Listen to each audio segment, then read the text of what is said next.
नमस्कार, आदाब, सत श्री अकाल and welcome to manage brains, India's best online learning platform, जहां आपको मिलता है किंडरगार्टन से लेकर 12th तक का सारा एजुकेशन। सारे कॉन्सेप्ट, सारे टेक्स्ट बुक, सारे चैप्टर्स, सारी चीजें एब्सोल्युटली फ्री ऑफ कॉस्ट। और ये सारे सेशन, सारे लेक्चर्स आप इजीली एक्सेस कर सकते हैं हमारे यूट्यूब चैनल से, हमारी वेबसाइट से या फिर हमारे ऐप से। और इन तीनों ही माध्यम को यूज करने के लिए, इन तीनों ही मीडियम से कोई भी सेशन, कोई भी लेक्चर, कोई भी वीडियो देखने के लिए आपको कुछ भी पे करने की जरूरत नहीं है। There absolutely free of cost. भले ही आप एक वीडियो को 10 बार देखें या फिर 10 अलग अलग वीडियोस को एक बार देखें, किसी भी वीडियोस के बीच में आपको कहीं भी कोई भी तरीके का सब्सक्रिप्शन लेने के लिए या फिर कुछ भी कोर्स खरीदने के लिए कभी नहीं कहा जाता है। स्टूडेंट्स, मैग्नेट ब्रेन्स आपको न सिर्फ बोर्ड्स की तैयारी करवाता है, न सिर्फ आपके स्कूल एग्जामिनेशंस में एक्सेल करने में आपकी हेल्प करता है, बल्कि कॉम्पिटिटिव एग्जाम्स की तैयारी कराने में भी आपके लिए सहयोग करता है। चाहे वो जेई हो, चाहे वो नीट हो, चाहे वो ओलंपियाड्स हो, या फिर आपके कक्षा 10वीं का बहुत इंपॉर्टेंट एग्जाम जिसका नाम है एनटीएससी, उसकी तैयारी हो, हम सब आपको कराते हैं इस सिंगल प्लेटफॉर्म के थ्रू। एनटीएससी में जो मैथ्स का पार्ट है वो कवर करने के लिए मैं हूं आपका मैथ्स मेंटर राहुल, जो आपको एनटीएससी की पूरी मैथ्स पढ़ा रहा है। अब तक हमने काफ़ी सारे चैप्टर्स कवर कर लिए हैं और आज हम देखने वाले हैं एक इंपॉर्टेंट चैप्टर जिसका नाम है कोऑर्डिनेट ज्योमेट्री। इस सेशन के ठीक पहले इसी चैप्टर का एक सेशन और कवर हो चुका है, जहां पे हमने जो भी कॉन्सेप्ट इस चैप्टर में लगने वाले उन्हें रिवाइज किया है एंड एक दो एग्जाम्पल भी सॉल्व किए, ताकि आपको थोड़ा सा फ्लेवर मिल जाए कि बेसिकली चैप्टर में होने क्या वाला है। ठीक है, अगर आपने वो सेशन नहीं देखा है तो प्लीज जाके उस सेशन को देखिए एंड उसके बाद आज के सेशन को एंजॉय कीजिए। आज का जो हमारा सेशन है, ये जो पूरा हमारा सिलसिला चलेगा सवालों का, उसमें हम सॉल्व करने वाले हैं कोऑर्डिनेट ज्योमेट्री के लेवल 1 क्वेश्चन। तो जो लेवल यहाँ पे क्वेश्चंस होते हैं हमारे पास बहुत सारे होते हैं, तो उसमें से हम क्वेश्चंस को टफनेस के हिसाब से, कॉन्सेप्ट के एप्लीकेशन के हिसाब से लेवल 1 और लेवल 2 में डिवाइड करते हैं। लेवल 1 क्वेश्चन थोड़े से इजी होते हैं और आसानी से सॉल्व हो जाते हैं, लेकिन बहुत इंपॉर्टेंट होते हैं, क्योंकि यहाँ जो कॉन्सेप्ट आपके रिवाइज होते हैं वो आगे जाके लेवल 2 क्वेश्चन में, टफ वाले क्वेश्चन में यूज होते हैं। इसीलिए इस सेशन को बहुत ध्यानपूर्वक देखिएगा, छोटे छोटे बारीक बारीक चीज़ों को एकदम ध्यान रखिएगा और आसानी से अपने सवालों का जवाब मार्क करिएगा। ठीक है, चलिए शुरू करें हमारा आज का सेशन। चैप्टर का नाम है कोऑर्डिनेट ज्योमेट्री। एमसीक्यू क्वेश्चन आपको पता है आते हैं एनटीएससी में, तो वही हम कवर करेंगे। लेवल 1 क्वेश्चंस बहुत बेसिक हो सकता है, इनमें से काफ़ी आप यूं चुटकियों में निपटा दें, लेकिन वो बताता है कि आपके कॉन्सेप्ट कितने स्ट्रांग है, तो इसलिए ध्यान से प्रैक्टिस कीजिएगा। चलिए, सबसे पहला सवाल है, the point of intersection of lines x equal to 2 and y equal to 5 is. अब ये जो point of intersection of line बोल रहा है ना, बेसिकली ये आप पहले ही पढ़ चुके हैं, कक्षा 9वीं में आपने बनाया है कि कैसे ऐसी इक्वेशंस वाली लाइन का ग्राफ बनाया जाता है। और जब ग्राफ बनेगा, जब लाइन सेगमेंट बनेंगे, लाइंस बनेंगी, तभी तो पॉइंट ऑफ इंटरसेक्शन आएगा, है कि नहीं। अब जैसे यहाँ पे अगर हम शुरू करें सिलसिले को, तो सबसे पहले हम क्या बनाएंगे सर, एक y एक्सिस, एक x एक्सिस, ताकि हमें हमारा कार्टेशियन प्लेन मिल जाए एक रफ सा। इसमें एक लाइन बनेगी which would be representing x equal to 2। तो ये तो हो गया 0 जहां पे दोनों मिल रहे हैं। एक कदम चलोगे x इक्वल टू 1 आएगा, दूसरे कदम पे आपको x इक्वल टू 2 मिलता है। तो इस पॉइंट से पास होने वाली लाइन को आप कहेंगे x इक्वल टू 2। तो ये जो पॉइंट है इसे आप कहेंगे x इक्वल टू 2। अब y इक्वल टू 5 मतलब यहां पे आप शुरू करेंगे तो 1 2 3 4 5, तो ये आ गया आपका 5। y इक्वल टू 5 मतलब y की वैल्यू 5 वाली लाइन, तो ये आ गया आपका y इक्वल टू 5 का ग्राफ। इन दोनों का पॉइंट ऑफ इंटरसेक्शन जो कि आपको दिख रहा है, इसके कोऑर्डिनेट्स आपको बताने हैं। इसके पॉइंट ऑफ इंटरसेक्शन को आपको आइडेंटिफाई करना है कि इनमें से कौन सा वाला होगा। चलिए, अब इस पॉइंट का एड्रेस बताना तो हमारे लिए बाएं हाथ का खेल है। इसका एक्स एक्सिस या फिर एक्स कोऑर्डिनेट या फिर एब्सिसा कितना होगा सर, 1 2 पॉइंट मूव किया है एक्स पे तो 2 होगा, वाई एक्सिस पे 5 पॉइंट मूव किया है तो ऑर्डिनेट होगा 5। तो इसके कोऑर्डिनेट्स हो जाएंगे 2,5, जो कि यहाँ पे ऑप्शन ए के रूप में हमें दिख रहा है। आया आपको समझ? पहले हमने एक्स आइडेंटिफाई किया, फिर हमने y आइडेंटिफाई किया, उसके बाद हमने कोऑर्डिनेट्स बताए 2,5, जो कि यहाँ पे ऑप्शन ए हमें दिख रहा है। अब हम क्या करेंगे, कंप्यूटर जी से सहायता लेंगे। भैया कंप्यूटर जी बताइए आपका जवाब क्या आ रहा है, क्योंकि आप जीवन में कुछ तो काम करें, केवल सवाल चेंज करते रहते हैं बस। कंप्यूटर जी का जवाब भी है, हरे रंग से मार्क किया है कि भैया ऑप्शन ए उनका भी आंसर है, हमारा आंसर भी वही आया था। तो मतलब हम यहाँ पे स्क्रीन क्लियर करके क्या कर सकते हैं, अगले प्रश्न की ओर प्रस्थान। क्या आपको समझ में आया? अब नया सवाल आ गया हमारे सामने, स्क्रीन पे देखो क्या बोल रहा है, अ point which is 3 unit away from x axis. ठीक है, एक ऐसा पॉइंट है जो कि एक्स एक्सिस से 3 यूनिट की दूरी पे है, बहुत बढ़िया, कोई दिक्कत नहीं है, and 6 unit away from Y axis can be. अब देखो यहां पे यदि आप ऐसे ही मन से तीर चलाएंगे तो शायद आपका जवाब गलत हो जाए, इसलिए हमेशा सबसे पहले क्या करना चाहिए, जैसे ही ज्योमेट्री का कोई सवाल हो, चाहे कोऑर्डिनेट हो चाहे प्लेन ज्योमेट्री हो, डायग्राम बना लें ताकि आपको थोड़ा आसानी से आपकी चीजें दिख जाएं। तो देखो ये रहा आपका कार्टेशियन सिस्टम, कार्टेशियन प्लेन, ठीक है, एक्स और वाई दोनों बन गई, एक्स एक्सिस से 3 यूनिट अवे, एक्स एक्सिस से 3 यूनिट दूर। अब देखो एक्स एक्सिस ये हॉरिजॉन्टल वाली है, इससे 3 यूनिट दूर जाना है, तो प्रभु 3 यूनिट दूर जाने का मतलब है या तो आप ऊपर निकल लें 3 यूनिट या आप नीचे निकल लें 3 यूनिट। दूरी तो होगी, डिस्टेंस तो होगा 3 का, ऊपर जाएंगे तो +3 हो जाएगा और नीचे जाएंगे तो -3 हो जाएगा। चलिए बहुत बढ़िया, मतलब y एक्सिस पे आप +3 या -3 पे खड़े हैं, तो y की वैल्यू या तो +3 होगी या फिर -3 होगी। ठीक है, एक ये तय हो गया। अब आ जाते हैं दूसरी बात पे, 6 यूनिट फ्रॉम y एक्सिस। अब अगर आप y एक्सिस से 6 यूनिट की दूरी पे है, मतलब आपका y से दूरी कितनी है, y से दूरी है 6 की तो मान लीजिए यहां का यार है आपका 6। अब वो इस तरफ भी हो सकती है और नेगेटिव साइड यदि आप जाएंगे तो इस तरफ भी हो सकती है। अब आपको ऐसे पॉइंट ढूंढने हैं जो इन सारी कंडीशन को सेटिस्फाई कर रहे हो। उदाहरण के तौर पे एक पॉइंट आएगा यहां पे आपका 6 और 3, जो कि क्या होगा यहां पे, जो कि y एक्सिस से 6 की दूरी पे है, x एक्सिस से 3 की दूरी पे है। हालांकि लिखा आपने उल्टा है, x की जगह पे 6 लिखा है, y की जगह पे 3 लिखा है, लेकिन दूरी वही है। ऐसे यहां पे आपको एक पॉइंट मिल सकता है जो कि y एक्सिस से -6 की दूरी पे है और x एक्सिस से 3 की दूरी पे है। ठीक है, यहां पे अगर आप देखेंगे तो -6 -3 कितना होगा, यहां पे -6 -3, यहां पे हो जाएगा लास्ट पॉइंट 6, -3। तो ऐसे 4 पॉइंट मिले हमें। अब हमें देखना है हमारे ऑप्शंस में से कौन सा पॉइंट बेस्ट फिट हो रहा है। सर 6, 3 हमने भी मार्क किया, इन्होंने भी मार्क किया है, 6, -3 हमने भी कहा, इन्होंने भी कहा है, -3, 3 हमने नहीं कहा पर इन्होंने कहा है, तो गलत हो जाएगा। ऑप्शन डी कह रहा है कि ए और बी दोनों सही हैं, जो कि एक्चुअली सही बात है, तो ऑप्शन डी को हम अपने जवाब के रूप में मार्क कर सकते हैं। अब यहां पे सबसे इंपॉर्टेंट चीज जो लोग क्या करते हैं कि देखा एक्स एक्सिस से 3, तो मतलब पक्का सर एक्स की वैल्यू 3 होगी और वाई की वैल्यू 6 होगी, तो 3, 6 होगा। तो अगर कल को आपका कोई जवाब ऑप्शन ई होता कि भैया 3, 6, तो आप में से काफी बुद्धिमान लोग इसको अपने जवाब के रूप में मार्क कर देते, ये सोच के कि x से दूरी 3 है तो मतलब x की वैल्यू 3, y से दूरी 6 है तो मतलब y की वैल्यू 6, तो 3, 6 हमारा जवाब होना चाहिए, जबकि ऐसा सोचना बिल्कुल ही गलत बात है। y से दूरी मतलब x एक्सिस पे कितना होगा, x से दूरी मतलब y एक्सिस पे कितना होगा, उस हिसाब से सोच समझ के अपने जवाब को मार्क करें। और देखो मुझे भी ऐसा कुछ रटा हुआ नहीं था, मैंने क्या किया, आपके समक्ष डायग्राम बनाया, जो मैंने लॉजिकल रीजनिंग थी कि भैया x एक्सिस से दूरी मतलब ऊपर नीचे मूव करेगा, y से दूरी मतलब दाएं बाएं मूव करेगा, उसके बाद फिर पॉइंट पता लगाए। ठीक है, तो चलिए ऑप्शन डी हमारा जवाब है। एक बार कंप्यूटर जी से और परामर्श कर लेते हैं, भाई उनका जवाब क्या रहा है, उनका जवाब हमसे मैच हो रहा है कि नहीं। तो कंप्यूटर जी का कहना है कि ऑप्शन डी सही है। अगर आपको नहीं दिख रहा है तो एक मिनट देखिए, यहाँ पे हम इरेज कर देते हैं, ये देखिए ऑप्शन डी के सामने टिक लगाए, हमने भी ऑप्शन डी ही कहा था सही जवाब होगा। स्क्रीन हो जाएगी यहाँ पे साफ सुंदर स्वच्छ, और हम मूव करेंगे नेक्स्ट प्रश्न पे।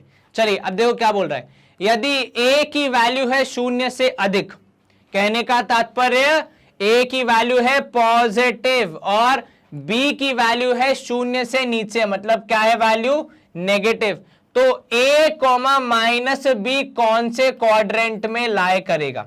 देखो a है पॉजिटिव तो मतलब पहली वाली value positive, b already negative है और आपने एक आगे माइनस साइन और लगा दिया है, तो ये जो b का माइनस है, b का नेगेटिव है, उसके साथ जब ये एक हमारे क्वेश्चन का नेगेटिव मिक्स हो जाएगा तो दोनों नेगेटिव मिलके बन जाएंगे पॉजिटिव। क्या आपको ये समझ में आया? मैंने क्या कहा? मैंने कहा बी ऑलरेडी नेगेटिव था, एक नेगेटिव और आ गया सवाल में, तो दो नेगेटिव मिलके क्या हो जाएंगे? एक पॉजिटिव बन जाएंगे। और ऐसा कौन सा क्वाड्रेंट है जिसमें दोनों वैल्यूज पॉजिटिव होती हैं? यह सवाल यदि कोई रात में 2 बजे उठा के आपको पूछ ले तब भी आपका जवाब निकलना चाहिए कि भैया पहला क्वाड्रेंट होता है जहां पे दोनों वैल्यूज पॉजिटिव होती हैं। तो हमारा जवाब यहां पे क्या होना चाहिए? Option A first quadrant. क्या होगा जवाब? Option A first quadrant. उसी को हम अपना आंसर मार्क करते हुए कंप्यूटर जी से सलाह लेने के बाद अगले प्रश्न की ओर आगे बढ़ेंगे। सवाल नंबर 4, यदि x की वैल्यू 0 से कम है, ठीक है भैया, और y की वैल्यू 0 से ज्यादा है, ठीक है, कि 0 से कम है, ध्यान रखना भैया, देखो x की वैल्यू 0 से कम, ठीक है, और इसका मतलब भी क्या होगा कि 0 बड़ा है और y छोटा है, तो उस केस में भी क्या होगा? सर यहाँ पे x है नेगेटिव, ठीक है, और y की वैल्यू भी 0 से कम है। देखो लिखने का तरीका अलग होता है लेकिन कॉन्सेप्ट वही है। मुंह किसकी तरफ खुला है? 0 की तरफ खुला है, तो मतलब y भी क्या होगा यहाँ पे? अब देखो यहाँ पे क्या बोल रहा है आपसे, अब ऐसा है तो मतलब x भी क्या है? नेगेटिव है, और y भी क्या है? y भी नेगेटिव है। अब क्योंकि दोनों वैल्यू है नेगेटिव तो मतलब हमारा जवाब क्या होगा? सर दोनों वैल्यू नेगेटिव है, अब हमें थर्ड क्वाड्रेंट में जाना है, ठीक है, और थर्ड क्वाड्रेंट में क्या होता है? सर थर्ड क्वाड्रेंट में दोनों ही नेगेटिव होते हैं, ठीक है, थर्ड क्वाड्रेंट में क्या होते हैं? दोनों ही नेगेटिव होते हैं। अब यदि यहां पे हम ये कर दें कि इनको जैसा रूप इनको मिला हुआ है, मतलब x जो कि नेगेटिव है और y जो कि नेगेटिव है, यदि उनको उसी रूप में भेज दें तो वो ऑटोमेटिकली नेचुरली थर्ड क्वाड्रेंट में जाके सेटल हो जाएंगे, हमें कुछ करने की जरूरत नहीं पड़ेगी। किस में सेटल हो जाएंगे? थर्ड क्वाड्रेंट में सेटल हो जाएंगे। तो यहां पे हमारा जवाब क्या होना चाहिए कि वो जैसे हैं, जिस फॉर्म में हैं उनको उसी फॉर्म में छोड़ दीजिए, वो नेचुरली थर्ड क्वाड्रेंट में होंगे। अगर आप उनके आगे कुछ माइनस लगा देंगे या फिर कुछ और साइन लगा देंगे तो शायद उनका original form, natural form change होके कुछ नया बन जाए जिससे उनका क्वाड्रेंट अलग हो जाए। पर अभी जैसे वो हैं, दोनों नेगेटिव हैं, थर्ड क्वाड्रेंट में ऑलरेडी दोनों नेगेटिव चाहिए होते हैं, तो इसलिए इन्हें हम ओरिजिनल रूप में ही अपने जवाब के रूप में मार्क कर सकते हैं। तो यहां पे ऑप्शन बी को हम अपना आंसर मार्क करेंगे। अगर मैं इसको हाईलाइट कर दूं हमारे हाइलाइटर से तो हमारा आंसर क्या होगा? Option B. थर्ड क्वाड्रेंट में दोनों नेगेटिव चाहिए होते हैं। यहां क्योंकि x और y दोनों की वैल्यू 0 से कम है, मतलब ये साफ है कि दोनों ऑलरेडी नेगेटिव हैं, तो वो नेचुरली ही थर्ड क्वाड्रेंट में जाके सेटल हो रहे हैं। अब हम क्या करेंगे, एक बार कंप्यूटर जी से और परामर्श कर लेते हैं, भाई उनका जवाब क्या रहा है, क्योंकि उनका जवाब अगर सेम नहीं आया तो हमारी मेहनत तो वेस्ट जाएगी, उनको भी सिखाना पड़ेगा दोबारा से, ठीक है। कंप्यूटर जी अब बताइए आपके हिसाब से जवाब क्या होगा? कंप्यूटर जी का जवाब भी ऑप्शन बी, हमारा भी बी आया था, मतलब उनको समझ में आया, आपको भी समझ में आया। इसी के साथ हम करेंगे स्क्रीन क्लियर एंड मूव करेंगे नेक्स्ट क्वेश्चन पे। उससे पहले जो इंपॉर्टेंट चीज यहाँ पे थी, देखो ये जो घुमाने का प्रयास करते हैं ना, कौन बड़ा कौन छोटा, ऐसे उल्टा सीधा लिख के, उससे कंफ्यूज नहीं होना है। नेचुरली सोचो कौन बड़ा है कौन छोटा, उसके हिसाब से भी डिसाइड करो साइन क्या होगा, आपका जवाब कभी भी गलत नहीं आएगा, ठीक है। चलिए अगला प्रश्न है, a line drawn perpendicular to X axis is always. चलिए यहां देखें आप, एक ऐसी लाइन जो कि एक्स एक्सिस के परपेंडिकुलर है, तो पहले तो एक्स और वाई एक्सिस ड्रॉ ही कर लेते हैं। तो ये हमारी एक्स आ गई, ये हमारी वाई एक्सिस आ गई। अब इस एक्स एक्सिस के परपेंडिकुलर, अब एक्स एक्सिस के आप परपेंडिकुलर ड्रॉ करने का प्रयास करेंगे तो ऐसा कुछ बनेगा, ठीक है, या फिर यहां बन सकता है। अगर आप नेगेटिव साइड जाएंगे तो यहां बन सकता है, यहां बन सकता है। इन सारी लाइंस की देखो कौन सी खूबी है, देखते हैं ऑप्शंस क्या है। परपेंडिकुलर टू वाई एक्सिस, मतलब उनके और वाई एक्सिस के बीच का एंगल है 90 डिग्री। यहां तो भैया उनके बीच में कोई कनेक्शन ही नहीं हो रहा है, तो एंगल बनने का तो सवाल ही नहीं उठता। तो मतलब ऑप्शन ए तो बिल्कुल ही रॉन्ग है। Option B parallel to Y axis, जैसा कि मैं यहां देख पा रहा हूं, आई थिंक आप सब भी ऑब्जर्व कर पा रहे हैं कि हाँ ये जवाब सही हो सकता है, लेकिन सदैव हमेशा क्या करते हैं, सारे ऑप्शंस को चेक करके फिर आंसर मार्क करते हैं। अब तक के जितने हमने चेक किए उसमें बी ऑप्शन सबसे सही लग रहा है। Option C intersects Y axis but not perpendicular, नहीं वाई एक्सिस से भी एक भी इंटरसेक्ट तो नहीं हो रही है, तो ये भी गलत है। कैन नॉट फॉर्म रिलेशन, आप तय ही नहीं कर पा रहे हैं कि क्या होगा, पर आपने ऊपर ऑप्शन बी में टिक किया है, मतलब आप तय तो कर पा रहे हैं कि क्या होगा। इसका मतलब ऑप्शन डी होने के चांसेस तो नहीं है, तो कुल मिला के आपका जवाब क्या होगा, option B which is parallel to Y axis. और आप यहां पे इन 4 लाइंस के जो कि ब्लैक कलर से हमने बनाई हैं एग्जाम्पल में देख भी सकते हैं कि बिल्कुल वो वाई एक्सिस के पैरेलल ही बनेगी। चलिए कंप्यूटर जी जवाब वेरीफाई करें, उनका जवाब भी है ऑप्शन बी, हमारा जवाब भी ऑप्शन बी। तो यहां पे स्क्रीन क्लियर। नया question, the distance of point 4,5 2.6,9 क्या होगा answer? Sir distance formula use करना पड़ेगा, बिल्कुल ठीक। क्या कहता है डिस्टेंस फॉर्मूला? सर पहले x और y की वैल्यू, तो x1 हो जाएगा 4, y1 हो जाएगा 5, ठीक है, x2 हो जाएगा यहां पे 9 और y2 हो जाएगा यहां पे, सॉरी x2 हो जाएगा कितना 6, देखो एकदम बारीकी से ध्यान से लिखना भैया, y2 हो जाएगा 9। What is distance formula?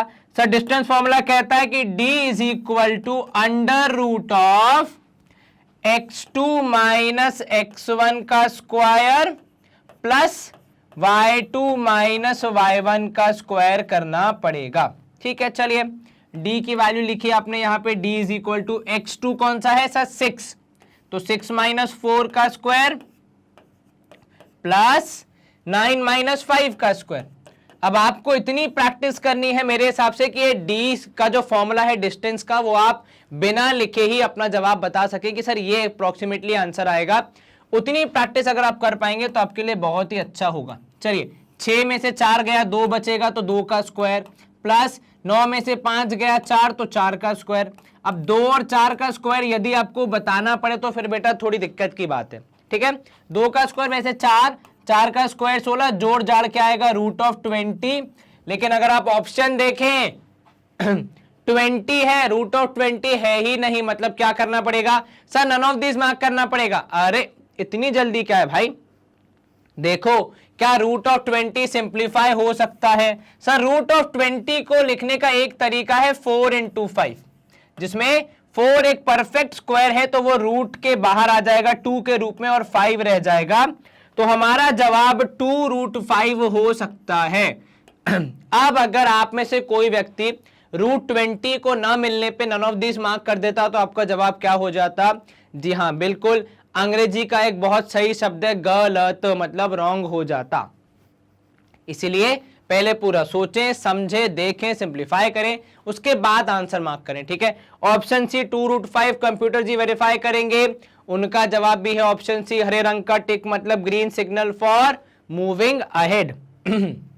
Next है, if the distance of point 2, -3 and -8, -11 are equal, ठीक है, from the point k, -7 then the value of k। अच्छा ये आया डिस्टेंस फॉर्मूला का एक सही सवाल, मतलब जो सॉल्व करने योग्य। देखो सवाल क्या बोल रहा है आपसे, 2 पॉइंट्स हैं, 2, -3 एंड -8, -11 आर इक्वल, इनका डिस्टेंस कहां से? इस पॉइंट से। तो बेसिकली कहानी कुछ इस प्रकार है कि एक पॉइंट है k, -7, ठीक है, इस पॉइंट से इन 2 पॉइंट्स की दूरी बराबर है, तो एक पॉइंट यहां पे आ गया जिसका नाम है 2, -3, दूसरा पॉइंट इस तरफ -8, -11, इन दोनों ही पॉइंट से हमारे k, -7 वाले पॉइंट की दूरी बराबर है, ठीक है। तो मतलब आप ऐसे लिख सकते हो, इसको नाम अगर आपने दे दिया a, इसको नाम दे दिया b, इसको नाम दे दिया c, तो फिर आप क्या कहोगे कि AB बराबर है BC के।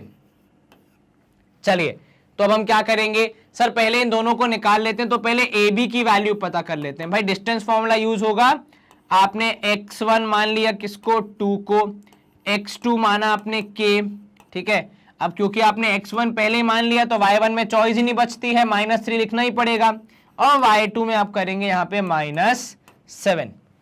What does the formula say? Sir distance formula कहता है d is equal to under root of x2 minus x1 मतलब k माइनस 2 का होल स्क्वायर प्लस, अब यहां पे आता देखो कॉम्प्लेक्स चीज क्या, -7y2 माइनस y1, तो y1 के आगे एक माइनस है और y1 स्वयं नेगेटिव है, तो y1 के आगे का माइनस और ये माइनस साइन दोनों मिलके क्या हो जाएंगे, प्लस हो जाएगा, तो यहां पे होगा -7 प्लस 3 न कि -3। बहुत ही बारीक सी चीज पर ध्यान रखना, अगर आपने हल्का सा भी साइड में गड़बड़ कर दिया तो फिर दिक्कत हो जाएगी। फिर से फॉर्मूला क्या होता है, y2 minus y1, y2 is -7, उसमें से आपने क्या माइनस करना है, -3 सब्ट्रैक्ट करना है, तो जब आप -3 को माइनस के साथ छोड़ेंगे तो माइनस माइनस हो जाएगा प्लस। ठीक है, ये आपको समझ में आ गया होगा।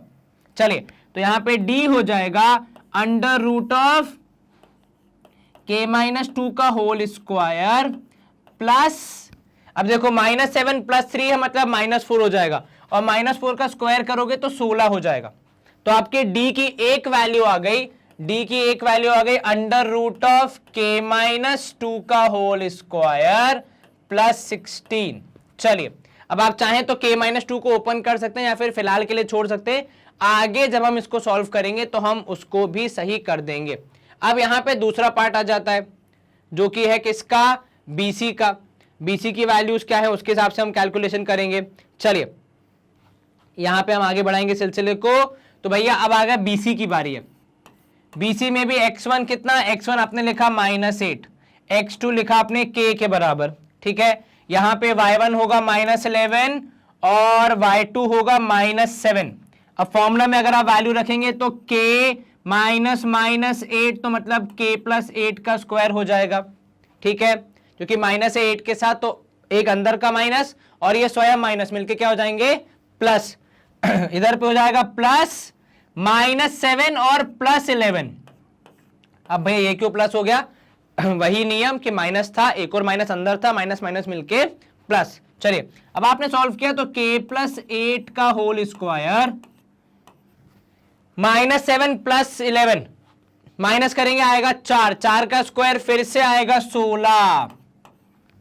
अब आपके पास एक ही डिस्टेंस की, एक d की वैल्यू इधर, दूसरे d की वैल्यू इधर, और क्योंकि ये दोनों डिस्टेंस बराबर है मतलब d की जो दो वैल्यूज हमें मिली हैं वो दोनों भी क्या होंगे, आपस में बराबर होंगी। तो यहां पे हमारा कैलकुलेशन पार्ट मेन स्टार्ट होता है, जहां पे हम d की वैल्यू को इक्वेट करके k की वैल्यू आसानी से निकाल सकते हैं। चलिए शुरू करते हैं इस प्रोसेस को। अब इधर से मिलेगा अंडर रूट ऑफ k-2 का whole square plus 16 is equal to under root of k + 8 का होल स्क्वायर प्लस 16। अब क्योंकि दोनों के पास स्क्वायर रूट है तो भैया मैथ्स में अगर सेम ऑपरेशन किया जाए दोनों तरफ तो वो अलाउड होता है, तो मैं दोनों ही जगह से रूट कैंसिल कर रहा हूं, तो इधर का रूट कैंसल, यहां बच गया k-2 का whole square plus 16 is equal to k + 8 का होल स्क्वायर प्लस 16। फिर से क्योंकि दोनों जगह पे +16 है तो उसे हंसते खेलते हम कैंसिल कर देंगे। अब आपके पास क्या बचेगा, तो भाई k² plus 4 -4k is equal to k² plus यहां पे 8² कितना हो जाएगा 64 -16k। ठीक है, क्या किया आपने, सॉरी प्लस हो जाएगा वहां पे क्योंकि प्लस है, ठीक है, तो ये हो गया a+, यहां पे a - b का होल स्क्वायर, वहां पे a + b का होल स्क्वायर, क्योंकि दोनों तरफ फिर से आपको k² दिख रहा है, कैंसल्ड। चलिए बाकी केवल कैलकुलेशन जो हम आसानी से कर सकते हैं, यहां पे अब देखिए तो -4 वहां जाएगा, 64 यहां आएगा, तो 4 - 64 is equal to 16k + 4k। चलिए तो यहां पे हो जाएगा -60 = 20k, तो k की वैल्यू डिवाइड करने पे आएगी -3। कितनी आएगी k की वैल्यू, सर k की वैल्यू डिवाइड करने पे आई -3। अब देखो एक ऑप्शन है +3, तो अगर आपने हल्की सी भी कहीं मिस्टेक कर दी आपका जवाब पूरा गलत हो जाएगा, और अगर आपने यहां पे भी कुछ मिस्टेक करी होगी तो ये 7 और -7 भी आपका एक आंसर हो सकता है। ठीक है, तो ध्यान रखना कहीं से भी साइन का एरर नहीं होना चाहिए और ना ही कैलकुलेशन में कोई मिस्टेक। तो k की वैल्यू -3 हमारी तरफ से आ रही है। देखते हैं हमारे कंप्यूटर जी का क्या कहना है, क्या हमारा जवाब ठीक है या फिर नहीं। कंप्यूटर जी कृपया जवाब वेरीफाई करें। उनका जवाब भी है -3, हमारा जवाब भी -3, तो मतलब यहाँ पे हमने इस सवाल को सही सॉल्व किया। पैटर्न क्या था, दो पॉइंट्स जिनकी एक गिवन पॉइंट से दूरी तय थी, तो हमने पहले वो दूरी निकाली, फिर वो दूरी बराबर थी तो हमने उसे इक्वेट करके जो अननोन क्वांटिटी के था उसकी वैल्यू पता लगाई। कंप्यूटर जी यहाँ पे स्क्रीन क्लियर कर देंगे। और नया प्रश्न, for what value of m -3 -5, ठीक है, और -5 -6 एंड m, -4 आर कोलिनियर, अर्थात इन तीनों पॉइंट्स के बारे में जब भी आएगा, जब भी 3 पॉइंट के बारे में आएगा और कोलिनियर होने के बारे में आएगा, तो हमारे दिमाग में पहली चीज क्या आनी चाहिए कि sir area of triangle is equal to 0। बस इस सिद्धांत को यूज करते हुए हम आसानी से अपने सवाल का जवाब पता लगा लेंगे। लेकिन सबसे पहले क्या, हमेशा x1 y1 इन सब की वैल्यू लिख लें ताकि कंफ्यूजन हो। तो x1 की वैल्यू -3, y1 की वैल्यू हो जाएगी -5, x2 की वैल्यू -5 और y2 की वैल्यू -6, ठीक है। उसके बाद फिर x3 की वैल्यू है m और y3 की वैल्यू है यहाँ पे -4। चलिए, काफी सारी नेगेटिव वैल्यूज हैं, इनफैक्ट सारी ही नेगेटिव है m को छोड़ के। चलो, एरिया ऑफ ट्राइंगल हो गया 0, तो 0 equal to area of triangle का formula half into under the bracket x1 that is -3 into y2 -y3, तो y2 इज ऑलरेडी -6 -y3 है, तो y3 ऑलरेडी नेगेटिव है और आगे एक माइनस और लगाना है, तो क्या हो जाएगा सर, पॉजिटिव हो जाएगा, प्लस। Very good. अब इसके बाद क्या होगा सर, यहाँ पे x2 मतलब यहाँ पे प्लस और साथ में -5 and this is multiplied by, अब आपने x2 ले लिया तो मतलब y2 नहीं आएगा, तो y3 माइनस y1, तो y3 already negative -4, y1 negative है लेकिन अंदर का नेगेटिव उसको पॉजिटिव बना देगा, तो +5। लास्टली x3 मतलब यहाँ पे m, क्योंकि उसका साइन हमें पता नहीं है फिलहाल, और y1 -y2, तो -5 एंड +6, ठीक है, और ये आपका ब्रैकेट क्लोज। चलिए, तो -6 + 4 -4, 5 एंड -5 + 6। अब इसको हम सॉल्व करेंगे आगे। देखो हाफ इंटू 0 है, तो 2 इंटू 0 करने पे यहां तो 0 आ जाएगा, ठीक है, वो हट गया। अब यहां पे आपके पास क्या बचा अंदर, तो सर -3 एंड यहां बचा -2, प्लस की जगह -5, ठीक है, और ये -4 इंटू 1 किया तो -5 इंटू 1 होगा, जिसका जवाब -5 ही रहेगा, तो लिखने की जरूरत नहीं है कि नहीं। -4 + 5 मतलब +1, +1 को आपने -5 में मल्टीप्लाई किया तो केवल -5, और लास्ट में वहां पे +m, वहां भी देखिए -5 + 6 मतलब +1, 1 इंटू m करेंगे तो केवल m बचेगा। तो कुल मिला के अब क्या बचा, ये 3 इंटू 2 हो जाएगा, यहाँ पे 0 इक्वल टू -+6 -5 + m। अब 6 में से 5 गया तो 1 बचेगा, तो 1 + m इक्वल टू 0। m की वैल्यू यहाँ पे अगर हम देखें तो कितनी आनी चाहिए, m की वैल्यू आनी चाहिए सर 1 को वहां भेज देंगे तो -1 is the value of m। कितना, -1 is the value of m। हमारे पास ऑप्शन सी में है -1, उसी को हम अपने जवाब के रूप में मार्क करेंगे। सिंपल कॉन्सेप्ट, कोलिनियर मतलब एरिया 0, एरिया का हमारे पास फॉर्मूला है, वैल्यूज को लिखने के साथ ही उन्हें आप रिप्लेस करें और साइन का ध्यान रखते हुए सॉल्व करें, आपका आंसर हमेशा सही आएगा। तो यहां पे हमारा जवाब आ रहा है m = -1। एक बार कंप्यूटर जी से वेरीफाई जरूर करवाएंगे भैया, क्योंकि उन्होंने हाँ नहीं बोला तो फिर आगे कैसे बढ़ेंगे। कंप्यूटर जी वेरीफाई करें, उनका जवाब भी है ऑप्शन सी -1, हमारा जवाब भी ऑप्शन सी -1। ध्यान देने वाली बात, ये यहाँ पे जो कैलकुलेशंस हो रही हैं ये सबसे इंपॉर्टेंट है, जितने केयरफुली आप इन्हें करेंगे उतनी आसानी से आपका जवाब आएगा। अगर हल्की सी भी गलती आपने कर दी तो फिर भैया अर्थ का अनर्थ हो जाएगा, -1 का -4 हो जाएगा, फिर तो सॉल्व करते बैठो जवाब सही आएगा ही नहीं। चलिए, इसी के साथ हम करेंगे स्क्रीन को क्लियर एंड मूव करेंगे नेक्स्ट क्वेश्चन की तरफ। अब सवाल नंबर 9 क्या बोल रहा है, if the end points of the diameter of the circle are 3, 4 and 9, 8, then the coordinates of its centre will be. अब आपको केवल डायमीटर के एंड पॉइंट के कोऑर्डिनेट दिए, उसके अलावा कोई जानकारी नहीं है।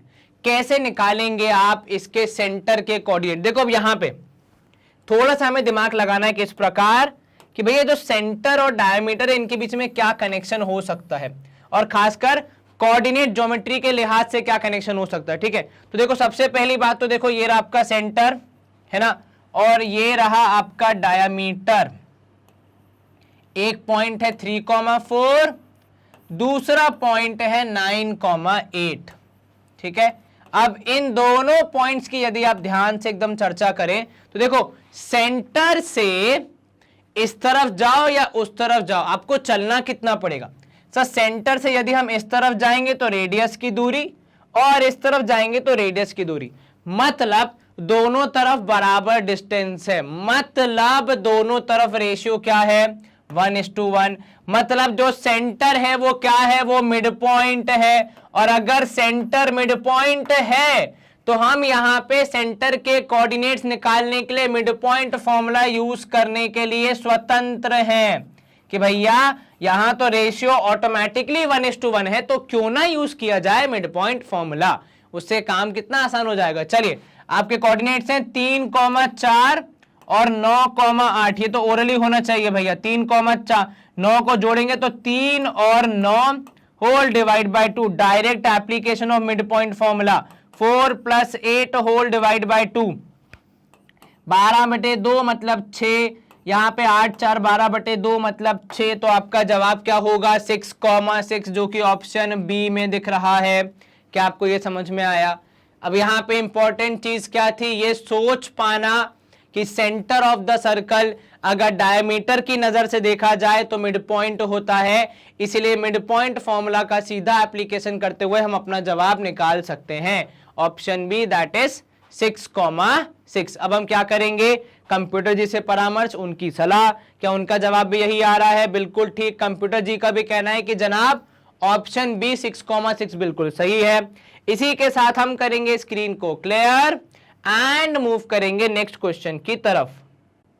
सवाल नंबर 10 हमारे पास आ गया है, for what values of N, N की क्या वैल्यू होगी कि area of triangle formed will be 5। देखो आपको क्या दे दिया है यहाँ पे, अब सवाल में क्या फर्क आ गया है, एक में हमें दिया था कोलिनियर मतलब जीरो एरिया, यहाँ पे लेकिन बता दिया कि एरिया 5 है और आप एन की वैल्यू पता लगाइए। सिंपल, कुछ ज्यादा दिमाग तो लगना नहीं है, बस फॉर्मूला दिया है आपको आंसर निकालना है। तो एरिया है आपका कितना 5, तो मतलब 5 = हाफ ऑफ, अब देखो यहाँ पे थोड़ा सा तेज चलना है भैया, x1 x2 नहीं लिखना, लेकिन डायरेक्टली पिक करने हैं।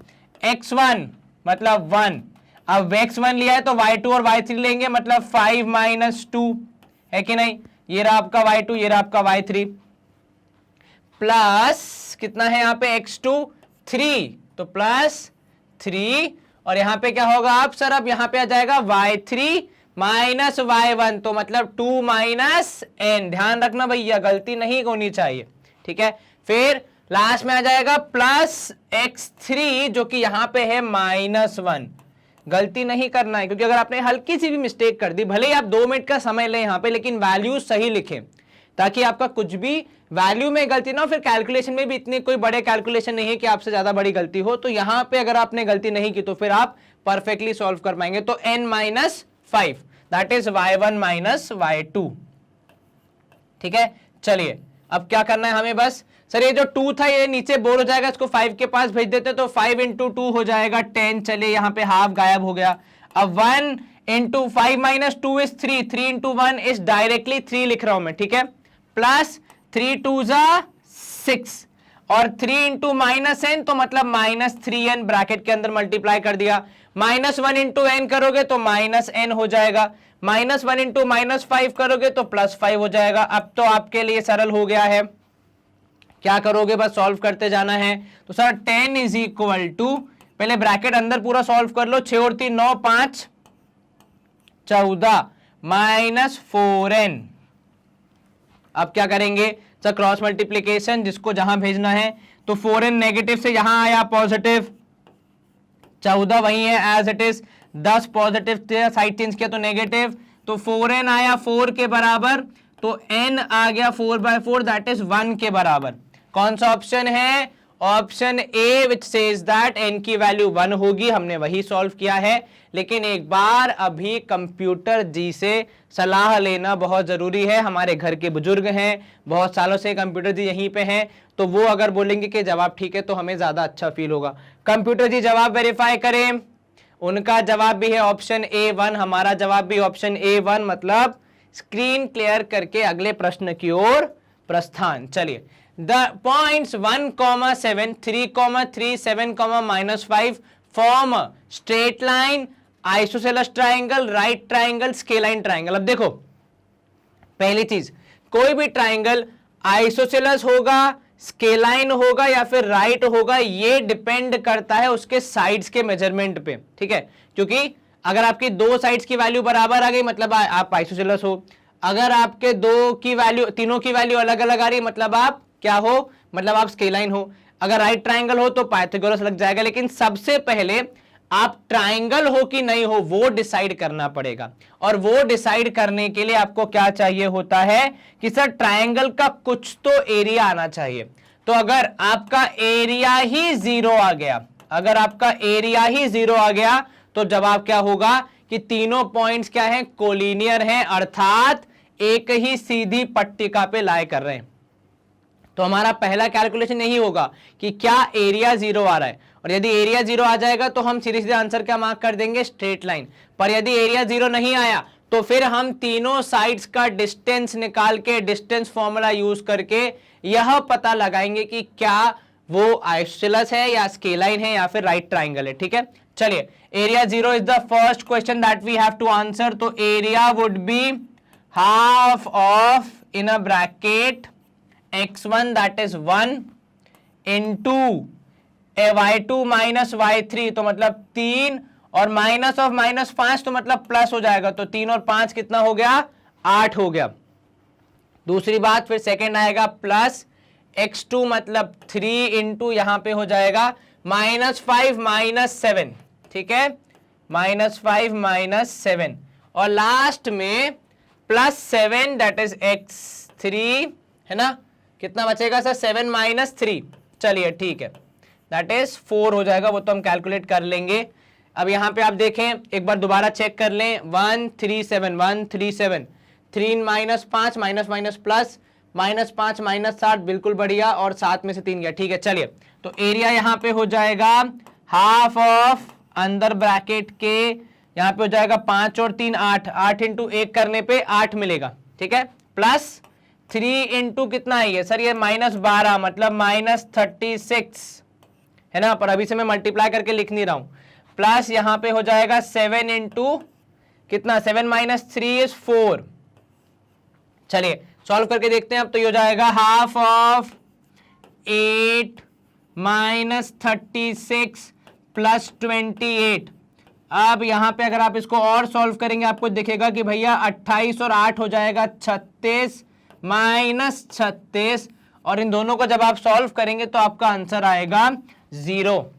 तो मतलब ये ट्रायंगल बन ही नहीं रहा है, तो इन तीनों के होने का तो सवाल ही नहीं उठता। तो आपका जवाब क्या होगा कि ये ट्रायंगल क्या है, ये ट्रायंगल है ही नहीं सर, ये तो स्ट्रेट लाइन है, क्योंकि तीनों पॉइंट कैसे हैं, कोलिनियर हैं। अब अगर आप ये फॉर्मूला नहीं अप्लाई करते और डायरेक्टली डिस्टेंस फॉर्मूला यूज करने लग जाते तो शायद आपका जवाब गलत हो जाता, क्योंकि फिर आपको तीनों डिस्टेंस तो मिल जाते, पर क्या वो तीनों डिस्टेंस ट्राइंगल फॉर्म कर रहे हैं या फिर नहीं, वो सवाल पैदा हो जाता, ठीक है। तो तब अगर आपको जो भी वैल्यूज मिलती है आप सोचते हैं कि यार ये तो ट्राइंगल फॉर्म करेंगे, तो ऐसा नहीं मानना है। हाँ, अगर चारों ऑप्शन में ट्राइंगल ही होते, अलग अलग टाइप के नाम दे दिए जाते कि भैया ये चारों हैं, या फिर आपके पास कोई और नाम दे दिया जाता, तब आप बोल सकते थे कि हाँ भैया यहाँ पे हम देखेंगे कि पक्का ट्राइंगल तो है ही। पर क्योंकि स्ट्रेट लाइन का ऑप्शन दे दिया तो पहली बात मन में यही आनी चाहिए कि क्या ट्राइंगल फॉर्म हो रहा है या फिर नहीं हो रहा है। जैसा कि यहाँ पे हमने देखा ट्राइंगल फॉर्म नहीं हो रहा है, आपका जवाब है कि एक स्ट्रेट लाइन है, ये ट्राइंगल है ही नहीं, ठीक है। चलिए कंप्यूटर जी एक बार जवाब वेरीफाई कर दीजिए भैया। उनका जवाब भी बिल्कुल सही है कि ऑप्शन ए स्ट्रेट लाइन ही है, ये कोई ट्राइंगल फॉर्म नहीं हो रहा है, क्योंकि इसका एरिया 0 आ रहा है, मतलब तीनों पॉइंट्स क्या है, कोलिनियर हैं, एक ही सीधी पट्टिका पे लाए कर रहे हैं। चलें स्क्रीन करेंगे हम क्लियर और मूव करेंगे अगले प्रश्न की ओर। The area of a triangle formed by points k minus one, k plus one, k plus three, k minus three, k plus one, k plus two, ऐसे अलग अलग पॉइंट दिए हैं, इनका एरिया क्या होगा। अब अगर आपके मन में विचार आ रहा है कि सर ये k बहुत सारे आ रहे हैं, तो देखना कुछ ना कुछ होगा जिसमें वो कैंसिल हो जाएंगे, तो इतना कोई टेंशन लेने वाली बात नहीं है। जो दिखता खतरनाक है वो शायद होता नहीं है, ठीक है, तो हर बार डरने की जरूरत नहीं होती, बस ध्यान पूर्वक वैल्यूज लिखना, ठीक है। चलो अब एरिया का बोला है तो फॉर्मूला किसका लगेगा सर, एरिया का ही लगेगा। एरिया का फॉर्मूला है हाफ ऑफ, शुरू कहां से करते हैं भैया, ब्रैकेट्स का ध्यान रखना, ठीक है। चाहिए तो सबसे पहले ये करली वाले ब्रैकेट जिन्हें हम क्या बोलते हैं, फ्लावर ब्रैकेट जो भी बोलते हैं, उनका यूज करें। चलिए सबसे पहले आएगा आपका x1 which is k minus one, अंदर आएगा यहां पे ब्रैकेट के y2 माइनस y3, तो देखो k माइनस थ्री और minus of k minus of two, ये ध्यान रखना, कई बार लोग ऐसा करते हैं कि माइनस k प्लस टू लिख देते हैं, वो माइनस है ये पूरी वैल्यू, तो दोनों नेगेटिव हो जाएंगे, ठीक है, ध्यान रखना, गलती मत करना। फिर प्लस नेक्स्ट है आपका k प्लस थ्री, इसमें भी क्या होगा सर, इसमें y3 that is k plus to and minus y1 that is minus k minus one, दोनों वैल्यूज हो जाएंगी आपकी सब्ट्रैक्ट, ठीक है। और लास्ट में होगा आपका k प्लस वन, तो मैं इसको यहां नीचे लिख रहा हूं कि plus of k plus one and अंदर आ जाएगा आपके पास यहां पे कौन सा, k plus one that is y1 minus y2, तो minus k plus three. Sir लेकिन बाकी सब ने आपने नेगेटिव लिखा, यहां प्लस लिखा क्योंकि ऑलरेडी माइनस था, जो हमारा फॉर्मूला है उसका माइनस साइन जब मिलेगा उसके साथ तो माइनस माइनस मिलके प्लस हो जाएंगे, ठीक है। चलिए अब यहां पे आप लिखेंगे हाफ ऑफ, कितना होगा यहां पे सर, ये होगा k minus one into k से k कैंसिल हो जाएगा, एक प्लस एक माइनस है, minus three minus two would be minus five, ठीक है। यहां पे plus again k plus three जो ब्रैकेट के बाहर था, और बाहर माइनस में देखो k माइनस के फिर से negative, plus two minus one मतलब हो जाएगा दो में से एक गया तो एक बचा, तो केवल वन। यहां पे plus k plus one into कितना हो जाएगा सर, यहां भी प्लस के माइनस के कैंसिल, तीन और एक हो जाएगा चार, और ये ब्रैकेट क्लोज, ठीक है। चलें अब आप क्या करेंगे सर, अब इसको अगर हम और सॉल्व करेंगे तो हाफ ऑफ k को अंदर मल्टीप्लाई कर दो, तो माइनस फाइव के प्लस फाइव, कि माइनस फाइव और माइनस वन मल्टीप्लाई करोगे तो पॉजिटिव, यहाँ पे k इंटू वन तो केवल प्लस k प्लस थ्री, यहाँ पे प्लस फोर के प्लस फोर।